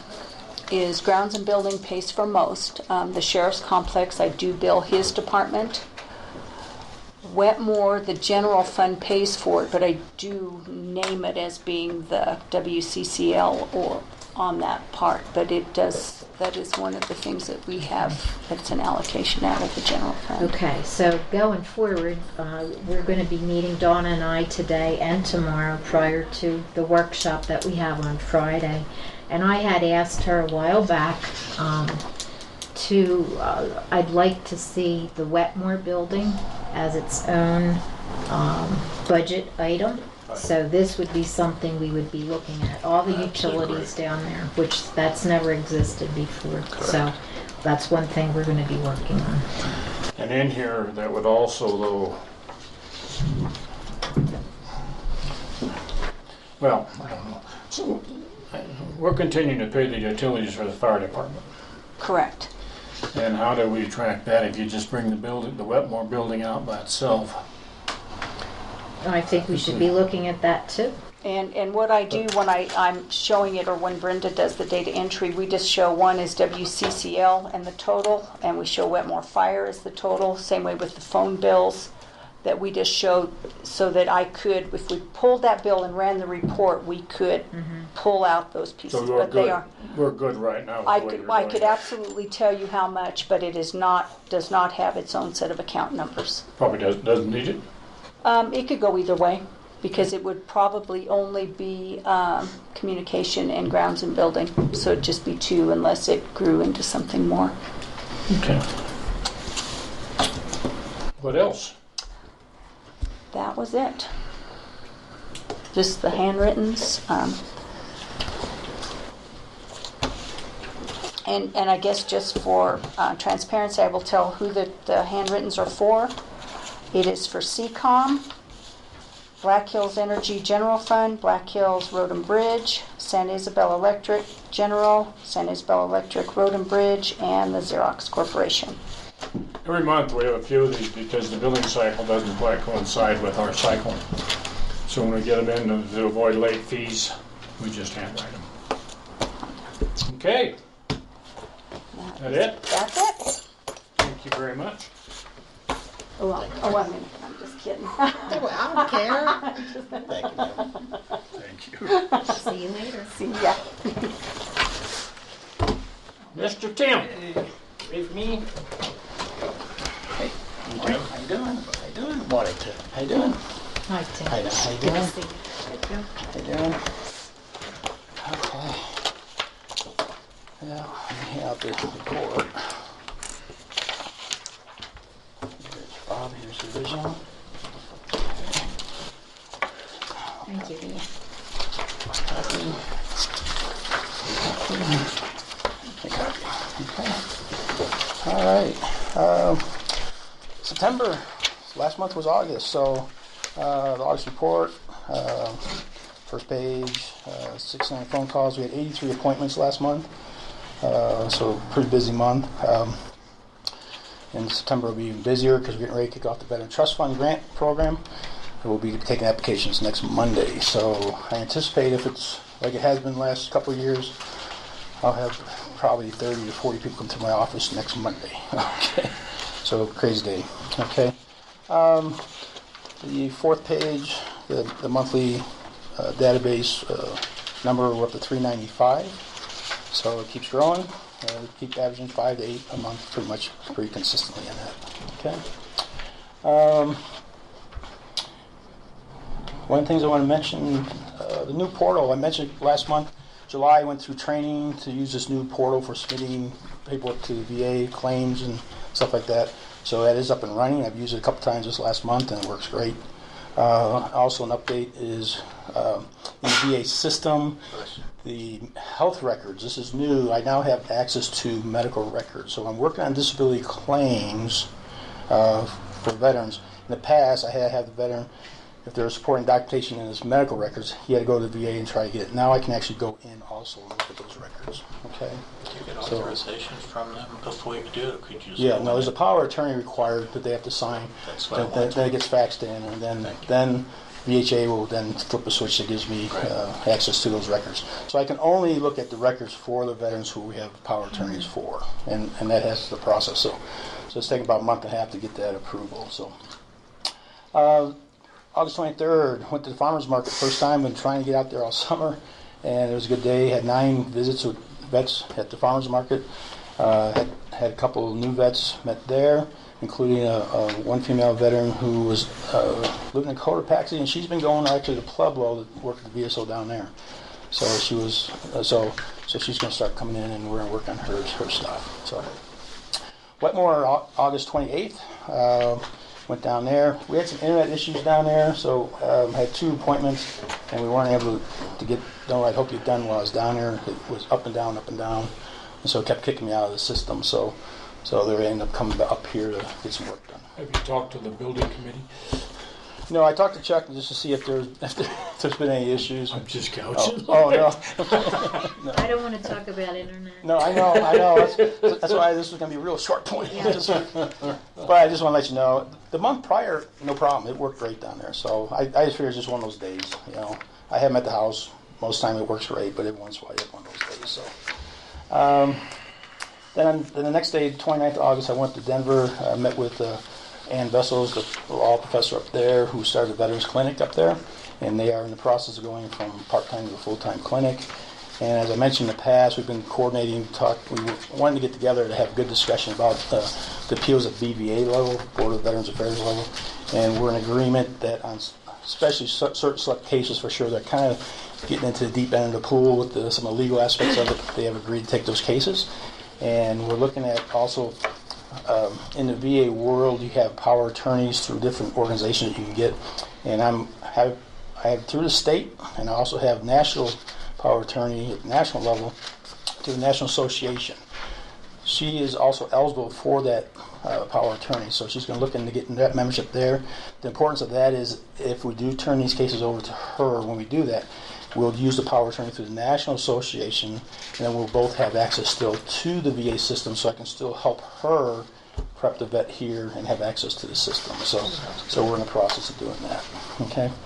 One of the things that I'm going to tomorrow, and this was kind of a last-minute thing, the Warriors Community Symposium in Atlanta. I talked about going to a different conference, but this came up, and I've been talking to them. This is a network symposium that actually gets together some of the top veterans organizations around the country to share practices and to show how to tap into more resources for your community. Okay, this is one of the biggest events of the year in the veteran community. They have picked up tremendous sponsorship from the corporate world. Home Depot, USAA, Bank of America, Coca-Cola, Southwest Airlines, they're all going to have representatives there. Matter of fact, one of the breakouts down there is how do you tap into corporate America and partner with them. And in this case, I'm looking to shop funding, as we talked about looking for a different location for the Veteran Service Office. I've got it.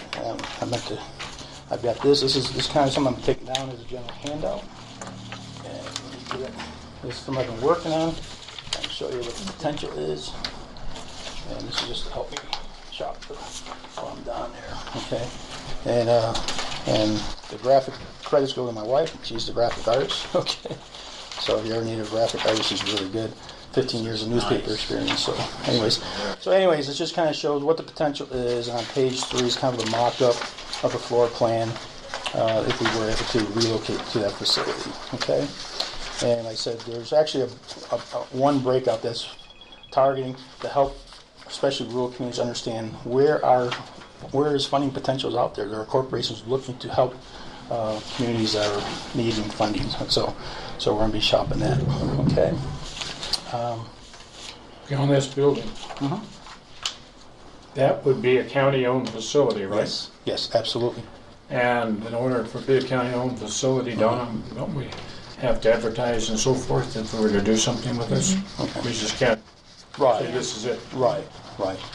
Yeah, this is just to start the process, and for me to have something to use to generate interest and so forth, and then I would get back with you all to see what does the process look like to, So if I go down there and someone says, hey, yeah, we'd be interested, maybe partner with you, that I come back and notify you saying, hey, such corporation or such as a nonprofit says they'd be interested in, so what does the process look like from that point? But it's just something to have, something to be able to shop with. So you're putting your budget together as we speak? Oh, yeah. And this should be a big part of it? Yep, that's part of the long-term side of the budget planning. Okay. So, okay. All right. Any questions on that? It's just, yeah. And then the other thing, 19 October at 5 o'clock, you may want to put this on the calendar. You're all invited at the Lutheran Church Hall. The VA is going to come down and do a town hall meeting. I'm going to have representatives from the VHA side, which is the medical treatment side, and also there can be people from the regional office for the DBA side, which has to do with claims side, to come down and be available to update the community on what's going on in the VA as far as healthcare, claims and appeals and so forth. So that'll be going out in the papers here in the next couple of weeks. So, okay. I'm sorry, where was it again? At the Lutheran Church, Lang Hall, down there on 3rd Street. So, we're expecting a good turnout for that. I'm hoping to have at least 100 there for that. What time? 5 o'clock to 7 o'clock. Okay. So this is what you're going to hand out at your meeting in Atlanta? Yes. Well, yeah, have available if I come across folks who are interested and they want to. And who will this be going to? Who will be interested in this? Well, there's going to be all kinds of different organizations there from around the country, whether it's corporate level or nonprofits or different veteran organizations that help folks like me network and find the resources that they need for their community. That's the whole idea of the symposium, is to help veterans organizations and VSOs and so forth hey, are you aware that this organization is doing this and they're willing to partner with this and so forth. The Warrior Symposium, their whole thing is to help communities understand how to tap into resources and to understand what your needs are. So they have an evaluation process you go through also, and they help you understand that. So, I guess my problem is the content of this. And I agree, you don't have the best of both worlds, and you say that here, and you say it's apparent that we have to have a separate facility, and we're not doing enough, we got to do better. Then we come back here with something that has not been even approached from our standpoint as a purchase, and you've already got the building and the floor plans and everything laid out as if it's a done deal.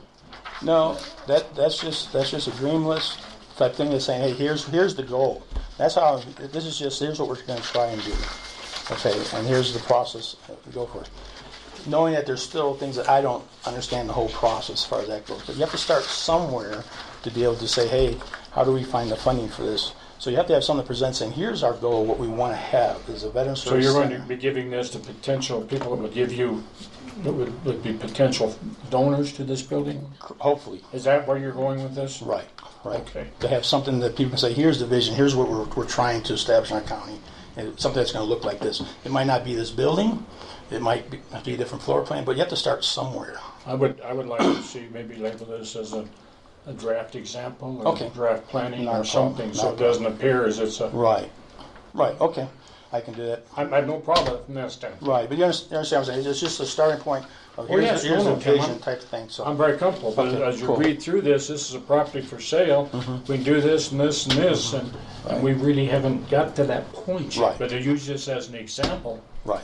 of the Okay. type of facility that might work. Maybe I'm in the minority here. I don't know what the other two. Oh, I think you're just doing an outreach to see if Right. there's interest. That's the whole point. See if I get any nibbles, and some organization says, "Hey, we would definitely be interested in helping a rural county like yours. You know, how can we partner with this?" And they'll start the conversation. Just get the wheels Wheels going. Yep. Well, I've been criticized recently by what we're not doing for the veterans. Not by me. Well, no, but I just had a meeting on Friday. An individual spent about 2 hours explaining all the things that we needed to do for the veterans, that we weren't servicing them. And I think we're making given progress. what we have, we're Yeah. doing the best that we can. Right, and that's what we're doing. We're here's where we were, here's where we are. My goal is to end up over here, and that's the process we're going through. So Now, this is a general question. Maybe Clint can help a little here, but this individual told me that we could only have, we had to have a separate standalone facility to meet the HIPAA requirements. Are you aware of that? well, I don't know if it's necessary to have a standalone building to meet HIPAA requirements. It makes it much easier to meet HIPAA requirements if it's standalone, for sure. But this individual indicated that we and you were liable for a very large fine because what we have is not meeting HIPAA requirements. There's definitely issues with HIPAA where I'm at, potentially, at any given time. Sometimes if I'm sitting there with someone and all of a sudden there's people coming through there, I've got to be concerned with what can they hear outside my office. Oh, yes. So there is But there's not potential. supposed to be anybody in there except your people until Well, in the perfect world, but that's not what's happening. run them out. Well, easier said than done, okay, as far as that goes. I mean, you have people using downstairs for storage, different organizations in the community, and they come and they go. And I have no clue. And then you got the office next door to me that sheriff uses. They don't use it a lot, but they use it occasionally.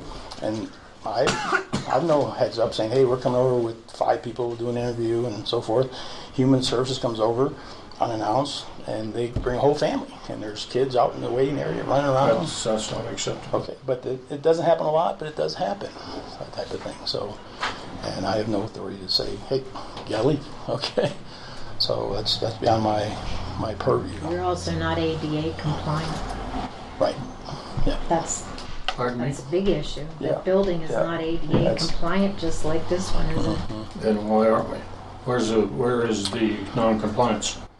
Well, there's a ramp in the back, but the airway coming through that back door is pretty tight for wheelchair accessibility.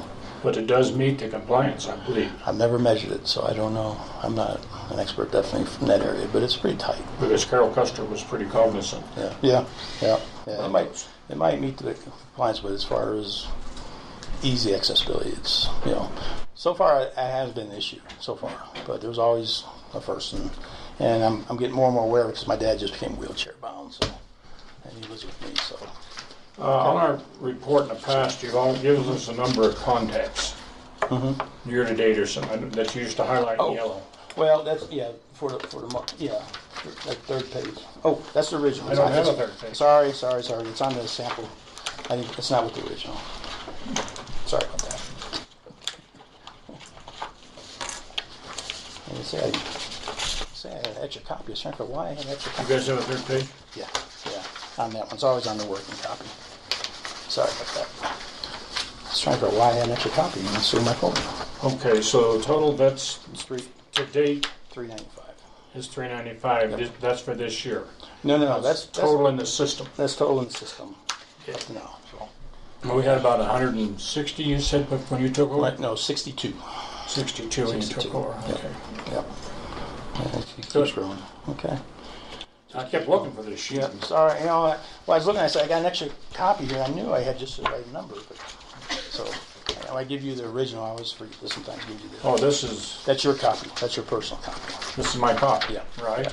So. And that's the original that you need to sign. But there's only 2 sheets to hit. Yeah, that's just the report itself that goes to the. And I signed the report. Yep. Yeah. So you're good on that. Do either of you have any questions? More questions? We're all comfortable with the report as submitted? Yes, sir. Tim, Yes. did anybody go to the basement and remove the car seats yet? We have the boxes that are there. You know, I haven't been down there recently, so I haven't looked. I don't go. As far as you know, it's not been. No, as far as I know. But I haven't been down there. To help you with the idea of the traffic coming through, I'm going to try to reach out and arrange a time when nobody's going to be there and we can get the stuff out. Okay, yeah, Friday mornings are always good because I don't do appointments on Friday mornings. I come in on Friday mornings, but I don't do appointments on Friday mornings. So Okay, so Friday maybe 10 o'clock? this week I'll be out of town. Yeah. Okay, but next week will be perfect. No, we Great. took Okay. care I'll of do that. that. Oh, we gotta take care of it. No problem. You had pipes that weren't shut off by Yeah, the but that's plumber, what I and mean, that was it's, done. yeah. Yeah. Yeah. All right. Yeah, and I can tell the difference. Can you? Yeah, I can definitely tell the Good. difference. So that that's was, helped. that was rectified. Now just from several the months normal back. basement that has the normal moldy stuff, but it's not overpowering like it was at times. So I appreciate that. All right, all good. Set. You do a motion for his report? I have a motion to approve the report. I make the motion that we approve the veterans report as submitted on the 5th day of September 9th, 2017. Is there a second? I'll second the motion. Been made and seconded to accept the report. All in favor say aye. Aye. Opposed, same sign. Motion carries. Thank you, man. Appreciate it. Thanks, Bob. Thank you for keeping me online, Kelly. All right. Thank you, sir. Okay. OEM. Sorry. Hi, Cindy. Hello. Good morning. Morning. Okay. I don't have my written report done for you, but the two big things that were carried over was resolutions to adopt the EOP and reaffirm the Office of Emergency Management. Yep. And then the grant, which is due to CDPHE, getting a resolution to adopt that. I did submit, I saw that. okay. Thank you. Was that okay? Yes. I warned fire when Okay, I could. okay. Thank Because that's an issue for me. We have two resolutions before us at this time. One that I will look, first, Clint, you've looked at these and I did. First is resolution number 17-14, a resolution to adopt the 2017 Emergency Operations Plan for Custer County, Colorado. Whereas pursuant to Colorado Revised Statute 30-11-101, parentheses A, parentheses 2, parentheses A, and 30, I'm not going to read all that. I'm just going to summarize. The people of Custer County and the towns of Westcliff and Silvercliff have agreed to meet these requirements. The EOP provides a foundation for operations of the Custer County Office of Emergency Management with town partnerships, county departments, so forth. The Emergency Operations Plan is aligned with the National Response Framework and National Incident Management System. The Board has the authority to declare, continue, or discontinue a disaster emergency in Custer County and implement any and all of the disaster and emergency powers permitted by the state, by local laws and resolutions, and activate all relevant portions of this Emergency Operations Plan and supporting annexes and plans. And whereas nothing in the Emergency Operation Plan, the supporting annexes and plans shall abridge or curtail the authority of the Board of the Custer County Commissioners. And whereas the plan was developed by the Custer County Office of Emergency Management with the extensive whole community oversight, collaboration, editing, review, and acceptance.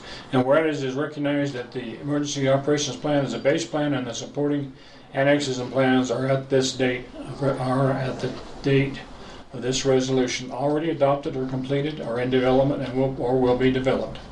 And will have unique requirements and timelines for development, implementation, and review. And whereas independently elected Custer County officials who have had an opportunity to review the Emergency Operations Plan and provide and implement their input for the development of the plan have committed to support the Emergency Operations Plan as detailed and consistent with their statutory and constitutional obligations.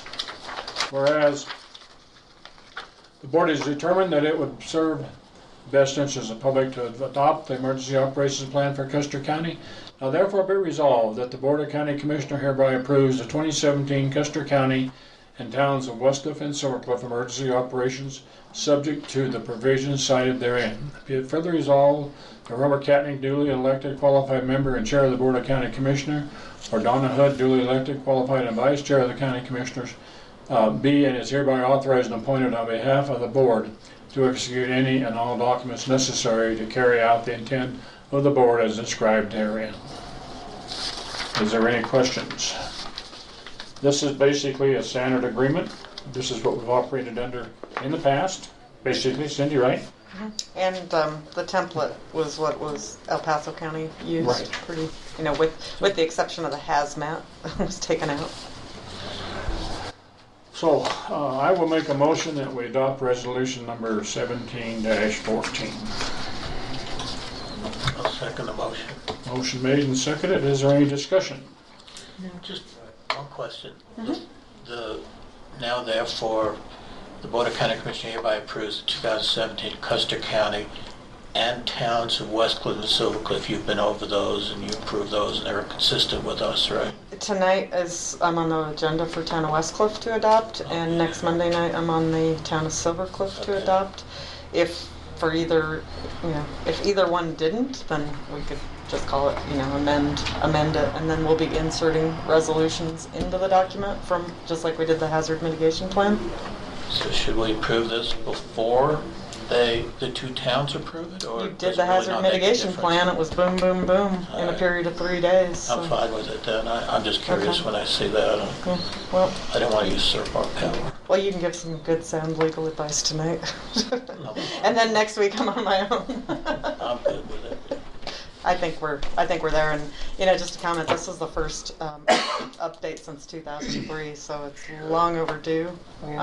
These are all the edits we've made, and we'll add a footnote with the date and get the pagination all squared away. Great job. That's all I can tell you. And I've read if you it. see Meredith, give her a pat on the back. She's been really putting a lot of time in for me on it. As I read that sentence, Board of County Commissioners hereby approves the 2017 Custer County and towns of Westcliff and Silvercliff emergency operations. If the town of Westcliff or Silvercliff does not approve it, we have no validity to approve Well, we'll their just plan. change the name. No, but what I'm saying is that But you're not, so you're approving it in name only there, you're not approving for Westcliff and Silvercliff, and I think either the word is missing, how about plan. approves the title? I think the word plan is out, but that's a title. That's fine, but you're hitting on the same thing I had some concern about, but I'm certain the towns I'm not certain. I suspect the towns are going to approve it, and then if they don't, it would come back to us and we'll have to amend it, but And I would maybe insert the word plan, and it's a title, it's not. Yeah, I mean, Okay. the towns hereby approves the titled 2017 Custer County and towns, which is the title of the document that we're approving. And I think the word plan's missing, Okay. we can add titles. Any other discussion? All in favor say aye. Aye. Opposed, same sign. Motion carries. I'll let one of the other of you take up this next one. I don't get to call. do you want to read it? Would you like me to? Did Clint create it? No. No. Resolution number 17-15, a resolution reaffirming the Board of County Commissioners as the agency responsible for the daily supervision, administrative, budgetary authority for the Director of the Office of Emergency Management. Whereas, pursuant to CRS Section 3011-101, subparagraph 2, subparagraph A, and 3015-401 et al., the Board of County Commissioners of the County of Custer, State of Colorado, hereinafter referred to as Board or BOCC, has the power to adopt ordinances, resolutions, rules, and other regulations as may be necessary for control of those matters of purely local concern, and to do all acts necessary for which may be necessary or expedient to promote the health, safety, and welfare of the citizens of Custer County. And whereas the Custer County Disaster Plan Act of 2013, Article 33.5-701 et sec, of Title 24 CRS mandates that each county, quote, shall maintain a disaster emergency or participate in local or inter-jurisdictional disaster emergencies, ... end quote, to serve the important public interests of reduction of vulnerability of people and communities to danger, injury, and loss of life and property resulting from natural catastrophes and catastrophes of human origin. And whereas, just as the State of Colorado Office of Emergency Management provides for emergency management at the state level, the board is compelled to create and manage a local disaster agency authorizing to provide effective coordination of activities relating to the disaster prevention, preparedness, response, and recovery to protect the lives of citizens in our community. And whereas the citizens of Custer County have been recently affected by the Hayden Pass and the Junkins Fire in 2016 and subsequent injuries to property as a result of flooding from the burn scars, and whereas in the wake of the local disaster, the Board of County Commissioners is compelled to reaffirm its commitment to provide pre- and post-disaster emergency preparedness and response directed by the board supervised by the chair of the board and appointed County Office of Emergency Management Director independent of the Sheriff's Office. Now therefore be it resolved that the Board of County Commissioners reaffirms that it is the established agency responsible for the daily supervisory, administrative, and budgetary authority for the Director of the Office of Emergency Management. Now therefore be it resolved that Robert Katnick, duly elected qualified member and chair of the Board of County Commissioners, be and is hereby authorized to execute this resolution attached hereto. Done on this 5th day of September 2017. There's just one change. In the second paragraph, you read the sentence to say people and communities to danger, and it reads damage. Damage, I apologize. I'll just read that sentence again. To serve the important public interests of reducing the vulnerability of people and communities to damage, injury, and loss of life and property resulting from natural catastrophes and catastrophes of human origin. Thank you for correcting that. I make a motion that we approve Resolution 17-15, a resolution reaffirming the Board of County Commissioners as the agency responsible for daily supervisory, administrative, and budgetary authority for the Director of the Office of Emergency Management. I'll second the motion as stated. Been moved and seconded. Is there any discussion for the motion? Hearing none, I'll call for the vote. All in favor say aye. Aye. Opposed, same sign. Motion carries. Thank you. Thank you. Well done. When is Meredith done?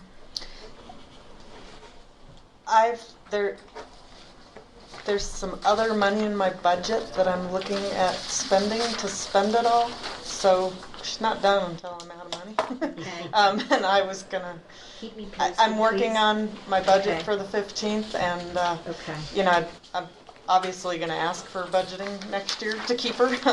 I know it's on my wish list, but yeah, Okay. I will. Keep me I will let posted. you know. She's been wonderful. Okay, Coco, what were we with that? We have the grant from the Public Health Department. I don't have a contract yet with Coco because, you know, we discussed the sole source vendor, but we didn't really, no one made an official decision. But CDPHE did send the grant contract. I think we have to have it back in Denver tomorrow, so it's kind of a FedEx thing, and probably email her one to let her know it's coming in. It's a 6-page grant. Alyssa's gone through it. Carol's read through it at Coco. Looks pretty straightforward to me. We've got some extra time to spend the money should we need it, and getting permissions and weather and that kind of stuff. Obviously, if we don't get that and we don't look to have some sort of compliance, which I don't think we have a junk ordinance or fire code to really enforce anything, but if we wanted to, you know, and we didn't have cooperation, we could potentially go into longer time frame. So the $373,274 is the maximum in the grant, but if you read through, it looks like, you know, which is what we've talked about all along. If it's the 2 to 8 properties and the 25 to 300 plus acres, there's obviously a big variance in there. So I don't have any concerns. I don't know if anybody, other than the capacity issue of managing the subcontractors, but. Well, I questioned this last time because it was kind of a single source, but the work that Coco has done has been very beneficial to the community of Wetmore. Yeah. And what we're doing is cleaning up some messes that should have been cleaned up 5, 6, 7, 8 years ago. We have houses down there now. Will Coco then subcontract if we have some asbestos issues down there? Yeah, and so the sole source letter that Alyssa and I signed, I do have to reprint page 1 with the date because we did change one sentence because they're going to treat everything as far as foundation-wise as if it had asbestos rather than doing all the testing. So I'm assuming that means stuff's going to Pueblo and not to our landfill in part. But they will put out all the bidding and they will be responsible. And the grant takes care of all those expenses too for going to the landfill and everything. Yeah, yeah. And then I did get an answer from CenturyLink about who the contact would be, and that right away we brought it up at the CDOT regional meeting. And then I've still got to reach out to San Isabel Electric because we'd like to, pretty much any of the trees that are within the floodplain that could go down to hardscrabble can be cleaned up. It won't necessarily get all of them. But these are the dead trees. These are the burnt trees from 2012. That fire was October of 2012. So, but then the up to 8 foundations, there's some metal fences, a lot of metal debris. I know one property owner that's, interested in hanging on to all of that until the price of scrap metal comes back up, which, I'm not that optimistic. But I think, Coco has even made some offers to do some of that prior and for like 50%. But in this case, if he says no, I want the lift, we have to leave it, just pile it up.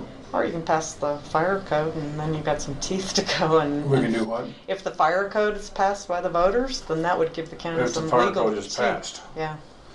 But because anything that's not cleaned up, I think there's some, I'm not sure the specific language in there, but if not, my understanding is there's no ordinance or code or any enforcement.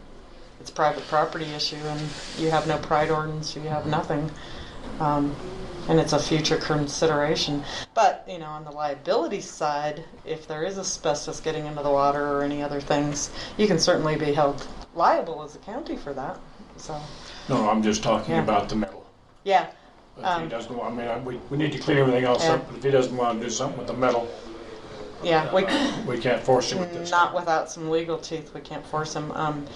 We can, he's already been offered 50% of the cash value to have come in and clean it all up for him. Coco did that on their own, and that's when he made the comment that he was. What all is there logs? What would you estimate how much metal and stuff there is on this? That particular property, there's a burnt out vehicle still sitting there. There's a fence around it, and then the other thing, I'm going to draw a blank on her last name, Del Paulson and what is her first name? And Del Paulson and his spouse, they're already complaining to their own legal counsel on that property and the property across the hill. They've seen some significant impacts to flooding and power lines, and I think just the stress level's pretty high. So she's waiting for some good news, and I told her there's a grant in the works. But to put this into perspective, I'm guessing, but I don't think we're looking at more than maybe 3,000 pounds of metal. Yeah, I don't know. And metal right now is $60 a ton. So we were sitting there at $90 versus if it was $200 a ton, it's still $300. So it's the free labor. I mean, at $60 a ton, I don't think you'd break even unless you got your own strong back and a pack of sons. I'll continue to work with Coco or whoever we select as a source and work to get those permission to enters to do that. And I think we'll just have to really try to get people to do the right thing. Let me see your document just a second. While he's looking, you weren't here earlier, but Shannon was, and we're going to get a letter together to go to the governor on CenturyLink and Tipton and Gordon. Okay, and I was told this morning that line coming up through South Hardscrabble is fiber, it's not copper, and that it would that the surveyor had talked to the engineer who installed it, so it'd be good to get some facts documented on the issues. Okay. We're getting ready to rattle their cage all the way to the governor and the senator's levels. Okay. Yeah. Yeah. and Well, I guess, Did Shannon bring up the AT&T outage over the holiday weekend? Yeah, it No, was but I down saw for it. about 24 hours. I so. saw it. Clint, we're still waiting for the project. What documents? We'll have to contract with Coco if they're going to be the vendor. But we're waiting for that. I don't have that yet because one, we didn't make a determination whether I could use a sole source. We can write that up, but we have to sign this independently. And if we didn't go that way, right? That's yeah, what I'm if we asking. didn't, This is an independent document. right? We still have the opportunity to look at the contracts from Coco. You can go to So is Coco. it- You could go is to it, somewhere else. Is it reasonable that we go ahead and act on this today? Yes. Okay, I make a motion that we approve the Colorado Department of Public Health and Environment grant to clean up the debris and trees and potentially environmental insulting material as a result of the fire of 2012 between Greenwood and Wetmore. I'll second the motion. We moved and seconded. We approve the contract. Is there any discussion? Okay, no discussion at this time. We'll call the vote. All in favor say aye. Aye. Aye. Opposed, same sign. Motion carries. Okay. Brenda, did you print out originals of that, or do I need to? Because it's 3 signed originals back to back is fine. I did not. Okay. I don't have my laptop. If you have, I'd like to get them in FedEx to her today. Was that the, what was that called? The 9? Well, can you take, 319? Yeah. can you make copies of this? Yeah, I probably could. And then we'll sign all those. It just That requires works for me. Yours. my signature, and Yeah. I'll do it for a little while. Okay. I will do that. Super. Thank you. Thank you. I will be heading up to Breckenridge tomorrow for the hazmat conference, and I'm back Friday afternoon, and I'll get my written report into And you. you had a busy weekend, it I had a sounded like. busy weekend, and yeah, I think. How many missions did you guys have? 3? No, we just had the one on Sunday afternoon that we helped Saguache County with multiple RPs, but yeah, we were out all night, and I was out of the loop on everything else going on until about 1 o'clock yesterday. So rough weekend for everyone. But yeah. Well, appreciate all the efforts, and thank you for what you're doing with this. Yeah, thank you. Well, thank you. I feel like we did some good stuff here. So baby Well, steps. Yeah, I think if we look at where we are today versus where we were 2 years ago, I think we have a much stronger position for emergency response than we had at that time. The emergency operations plan resolution says it has that attached as an exhibit. Did you give that to me yet? No, because we're going to. So what I'm going to do before you record it, let me get all 3 of them. We've got some space held Thanks, to John. insert them. Okay. You know where I've got these drafts. Okay. And So I'll then just hold on to it, and then when you get that, can you record it. just So give we'll it to just me delay so we on the can do recording. it? Yeah. Yeah, and that's going to be fairly. I don't know if you need that'll be your call if you want to put in the acronyms and all that stuff, but I'll bring that too. Okay. All right. Anything else for her? Well done. Yeah, excellent. Thanks. Thank you. Thanks for your support. Good luck tomorrow. Thank you. Okay, I'll sneak copies back in here to you in just a minute. At this time, we have one other item on the agenda, is the extension report. Yeah, she said to send her an email, which I did. That's right. She moved it. Call her too. Pardon me? I forgot she moved it today. Sorry.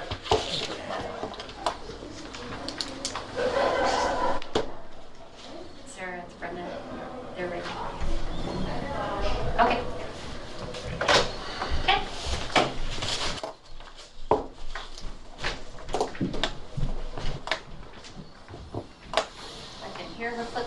Hey.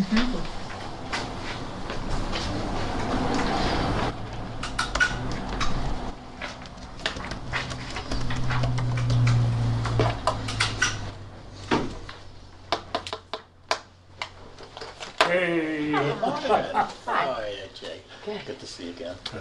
Hi. Good morning. No, it's Good morning, afternoon. Good afternoon. So I appreciate the agenda change to allow me to give my report today. It will be brief, but I just wanted to give you a summary on our State Fair kids. We just finished up with State Fair, and Beverly and I took all the indoor exhibits down at the very first day kickoff of State Fair, and we ended up with a total, we had 21 State Fair entries, and that included, and I just did a quick list because it's so fun, on the variety of kids that represented Custer County and took their projects down. All these projects, with the exception of our livestock, had to qualify here first. So everything that's not attached to livestock had to qualify through our fair first. And so that included scrapbooking, cooking, photography, backpacking, hiking, trails, camping, leathercraft, cake decorating, archery, sketching, 22 rifle shotgun in a display, as well as competition, rocketry, entomology, dog obedience, vet science, clothing construction, hogs, lambs, and steers. All went to this Custer, or the State Fair, representing Custer County. Of those 21 State Fair entries, we had 30 top 10 winners. How cool is that? We had a number of, like our little Olivia Heisig, who is a first-year 4-H member, 8 years old, I believe, and she won Reserve Grand Champion in her photography entry. Cool. So it was just very exciting. We had a couple of hogs make the State Fair sale, which is a huge accomplishment, and Morgan Foster and Lindsay Gilmore. And then all of our livestock kids were top 10 in showmanship, which just speaks well of their quality and ability to do the job. So it was just a very successful State Fair. Our Custer County kids just shined, and I was so proud of them. And I wanted to just share that with you briefly. And as just a quick update from CSU, they, as you know, have contacted all of you. They do the search committee initially through their side of the fence. And so when the time comes for Custer County to organize then a local input committee, that will be secondary. So as Bill Nobles, I know he had let you know, and then Donna had asked him. Perfectly, share that with them. Because it came in during our meeting. Good. It says, thank you for volunteering to serve on the search committee. As I finalize the search committee, I will connect with you a timeline for the process. I am in the stage of finalizing the search committee and completing the position description. I appreciate you offering to help, and when we get to the local interview, I will be soliciting names to attend the interview in Custer County. On average, we have somewhere between 20 and 30 people attend. Once CSU HR gets all the materials from me, it takes a minimum of 2 months before we get close to interview dates. This will make more sense when the timeline comes out. Hopefully it won't take CSU long to get approval to move forward with this position. That's from Bill Noble. I guess I'm confused now, because I thought the letter he sent you, he wanted you to be... I'm the commissioner. He wanted to know which commissioner to just contact as the process is going. But there's other people involved in the process. Well, but so you're not on the search committee at the state level then? You're only on the local level? Right. She's the local liaison at this moment. He hasn't established who any of the search committee, other than he did say the search committee is set up by the search chair being himself, and he does have that on CSU's side of the fence in place.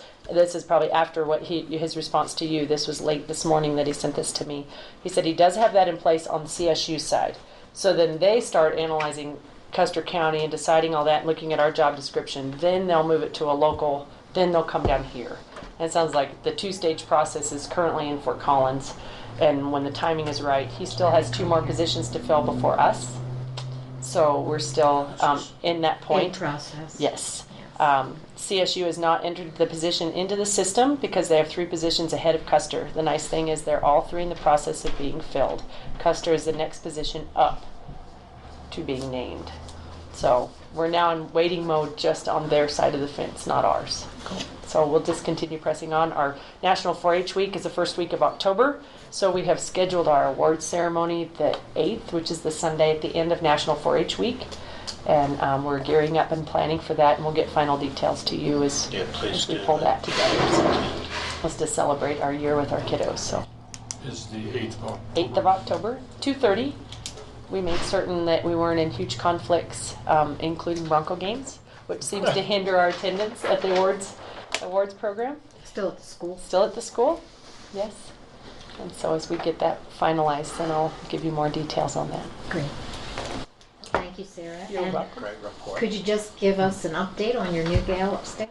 Oh, Diana Cox Singer, as you know, started October 16th, and she hit the ground running. She is a sponge for the information of 4-H, and I'll just give you my funnest example.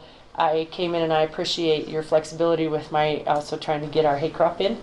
So I came bebopping into the office after I got off my rake tractor, and having spent that kind of quality time, it's like windshield time without a windshield, and I had this list in my head of things we should be going through and making sure as we prepare for the awards banquet and new enrollments and things. And so I came in and visited with them in Beverly, and Diana had already done everything I thought was so helpful.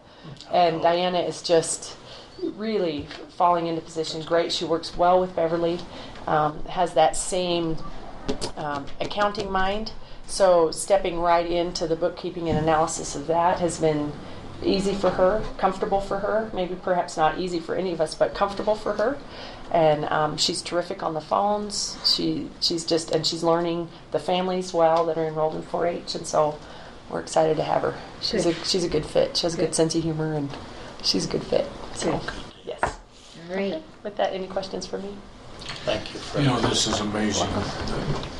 CSU goes one at a time. Right. Because there's probably or potentially a number of people that have looked at those and they've already gone through that would qualify for the job down here. In Arizona, we did them all. Whatever we had open was out there. We might have 15 job descriptions that was out there. And you try to work through them. And they all had deadlines that they had to apply by. Right. But and CSU did this in my case back when I was hired. I looked at a position in Morgan County, and they come back and said, well, we're going to have this other one in Logan County. Mm-hmm. So I just declined to Morgan County and applied for the Logan County and took the job. You know, it was a 2-week deal. Yeah, it's become, it seems, a little more perhaps cumbersome. Well, I want to compliment you on all that you're getting done. Absolutely. You know, I think that what we see at the state level, the state fair speaks to the quality of some of the champions and grand champions we've had. Did we have anybody besides this young lady that was a champion or a reserve champion at state fair? Oh yes, yeah, we had our livestock showman fell in the champion and reserves. We had some shooting sports kids. A number of the shooting sports kids are scrapbookers. Our clothing construction, Jolene Mullet had a reserve champion. And so we did, and I was going to break that out, but in light of your day and running low, but we will have that on the webpage. Will you send it to the paper? Yes, absolutely. Yes, yeah, we're just waiting at this moment for our shooting sports results. They just finished yesterday. Our rifle kids in competition just finished yesterday, so we're waiting on the final tallies on that shoot, and then we'll get it to the papers and on our website. And so. Well, thank you, and return to your hayfield. Wow, yes. Yes, it's going to be great weather for it. We're on the downhill stretch, so. Thanks so much for everything. You are welcome. Thank you for everything. Absolutely. Thanks. You're welcome. Is there any other business to come before the Board of Commissioners at this time? If not, I declare the meeting adjourned at 12:30 p.m.